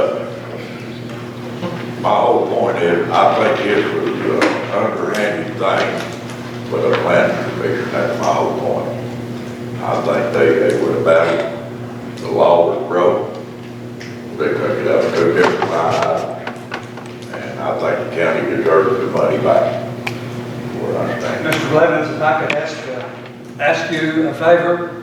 Yes, I don't know if that's appropriate from the chair or not, I think it is. Would you consider withdrawing that motion? No, sir. And would Mr. Trivett consider withdrawing that motion? Yes. Based on what I am hearing about double standard that's taking place and making sure that we learn in the future that this does not happen? No, sir, I will not withdraw my Okay. motion. Still have a motion on the floor. Did you withdraw? The second was withdrawn. Commissioner McHugh. I would like to thank Mr. James for verbalizing what I wanted to, but I have to point out the hypocrisy in the room right now. I mean, we just said oopsie and let bygones be bygones moments ago, and now we're doubling down on the attorney, the legal letters and the lawyer and up on the second matter. I'm sorry, this is, thank you for the time. Thank you. Yes, sir. Commissioner James. I'd like to make a motion that we put this to bed and move on, be done with it. I still have a motion on the floor. You don't have a second? You don't have a second on that motion on the floor? It was withdrawn. Failed for lack of second, Commissioner Flaherty. Commissioner County. It's you know, we all make mistakes. We all fail. Sometimes I don't see us, pushed off on Mr. Bird. Maybe he did make a mistake. But, you need to be forgiven and let this thing just, get wiped out and forget it. If we went too far, it's going to cost the county to try to get it back. It's not worth it. I think that's an excellent comment, and I do recall that Mr. Burke stood up that meeting when he made a mistake. He said he made a mistake, he was sorry for it, he learned from it, and he wouldn't do it again. That's why I'm kind of trying to move on, I guess. I respect him for that. Do I hear another motion? If the position has changed, we need some direction. Yeah, if the position has changed, we need some direction. As it is now, the commission has voted that he return that money. If that's, if that's the way we're leaving it, that's, if there's no other direction, then that's the way we're leaving it. Mr. Chair, for number one, you do not have a second on the primary motion. So I had a second, he withdrew. That's what I say, you do not have a second. I know, and I said it failed lack of second. I think that's what I said. Did I not say that for the record? Yeah, I'm saying that, yeah, you're correct on that. I'm just saying unless there's another motion to direct where we go from here, right, we're still where we were last month. Commissioner James. I'd like to make a motion, we tell the attorney to cease with this and move forward. Do I hear a second on that motion? Who's second? Commissioner Culler. Discussion? Discussion? Commissioner Gardner. I'd like to see some way, because we've thought about this for 6 or 8 months, I don't know, and we tried to include everybody in that department.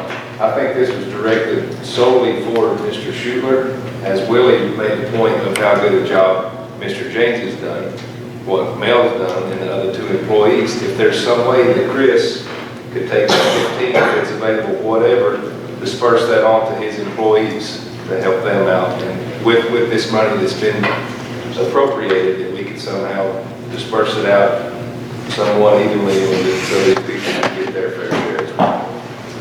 Have a motion and a second. Any other discussion? Commissioner Leonard. People some of you whine about what's going on, and then when you try to do what's right, they don't want to back you. Commissioner Frazier. The only thing that I really want to see addressed in all of it is the letter. Exactly. The letter that came forth that said the planning department had approved this, and it went forward to Brad's desk when there was no approval through the planning commission. There was no vote. Did not go to the budget committee. Everything in this was completely out of line. Nobody has denied that Chris isn't, but they did an end around, and that's fine if that's the way that they want it done, but I just would like to encourage people to remember that when the nominations come back up for the planning commission. Commissioner Hill. Yes, sir, thank you. On the topic of let's all move forward, I think it would be prudent, and in fact, I addressed a letter to financial management to this effect, if we move forward with a firm policy on bonuses. How bonuses are earned, who may decide who gets them, what the maximum amount of a bonus might be, and who might legally and lawfully be awarded a bonus. I asked for financial management to take on as a research project bonuses that had been paid out over a look-back period of 10 years, because bonuses have been given out in this county before. And there's a lot of conspiracy theory, a lot of personal presupposition going on, but no one has taken a hard look at the precedents that are set and how this has been handled in the past. We know that bonuses have been issued. We need to look at that. And I plan on bringing it up on rules and bylaws, because what I got back from financial management was, we're going to give you 4 years worth of records. This is not a personal flight of fancy. This is a request to look back at how this has been handled historically, because we need to establish something going forward based on the shoulders that we're standing on, all of us. And I didn't say it needed to be expedient or convenient to find 10 years worth of records. I just said that that was a period of time that would get us past 3 financial directors, a couple of mayoral administrations, and at least 2 to 3 commission combos. So you'd get a pretty good average of how this had been handled over the years, and a pretty good foundation for building something to put in the rule book going forward to make sure that we never have this kind of debacle again. I will make that request again. I'd like a 10-year look back of how bonuses have been handled, detail of who's gotten them, who issued them, how it was approved, did the commission vote on it, or was that something that management could handle department by department? And I'd like to use that as the basis for developing a solid rule on this thing, because I really don't think anyone wants to hear this going forward again. One more comment. Guess I'm gonna put it on a motion then. We have a motion on the floor already. Oh, okay, wait with that motion. We have a motion and a second. All in favor of that motion, aye. What Would is you that? repeat the I thought motion, you move were- forward with Mr. James' motion? Yeah, move and vote on Mr. James' motion. Repeat the motion. Would you repeat the motion, Mr. We James? tell the county attorney to stop this, we're done, move forward, put it to bed, and let's get something else accomplished. Yes. And I had a second by Commissioner Cullors. Whatever it is, let's be done with that. Okay, we have a motion and a second. We've discussed it a lot. All in favor, aye. Aye. Opposed likewise. No. Call the roll. Call the roll.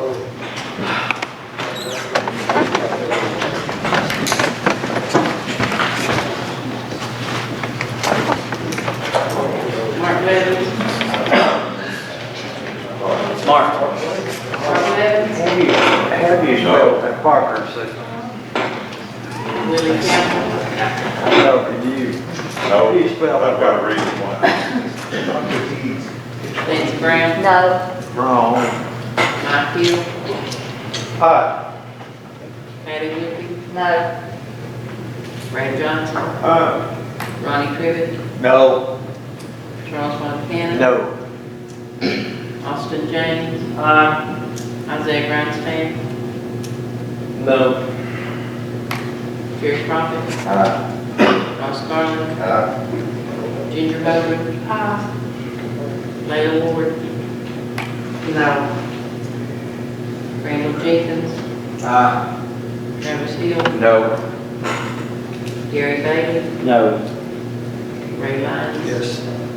Sandra Culler. Yes. Darren Frazier. No. Robin McKinney. David Miller. No. Kelly Collins. Yes.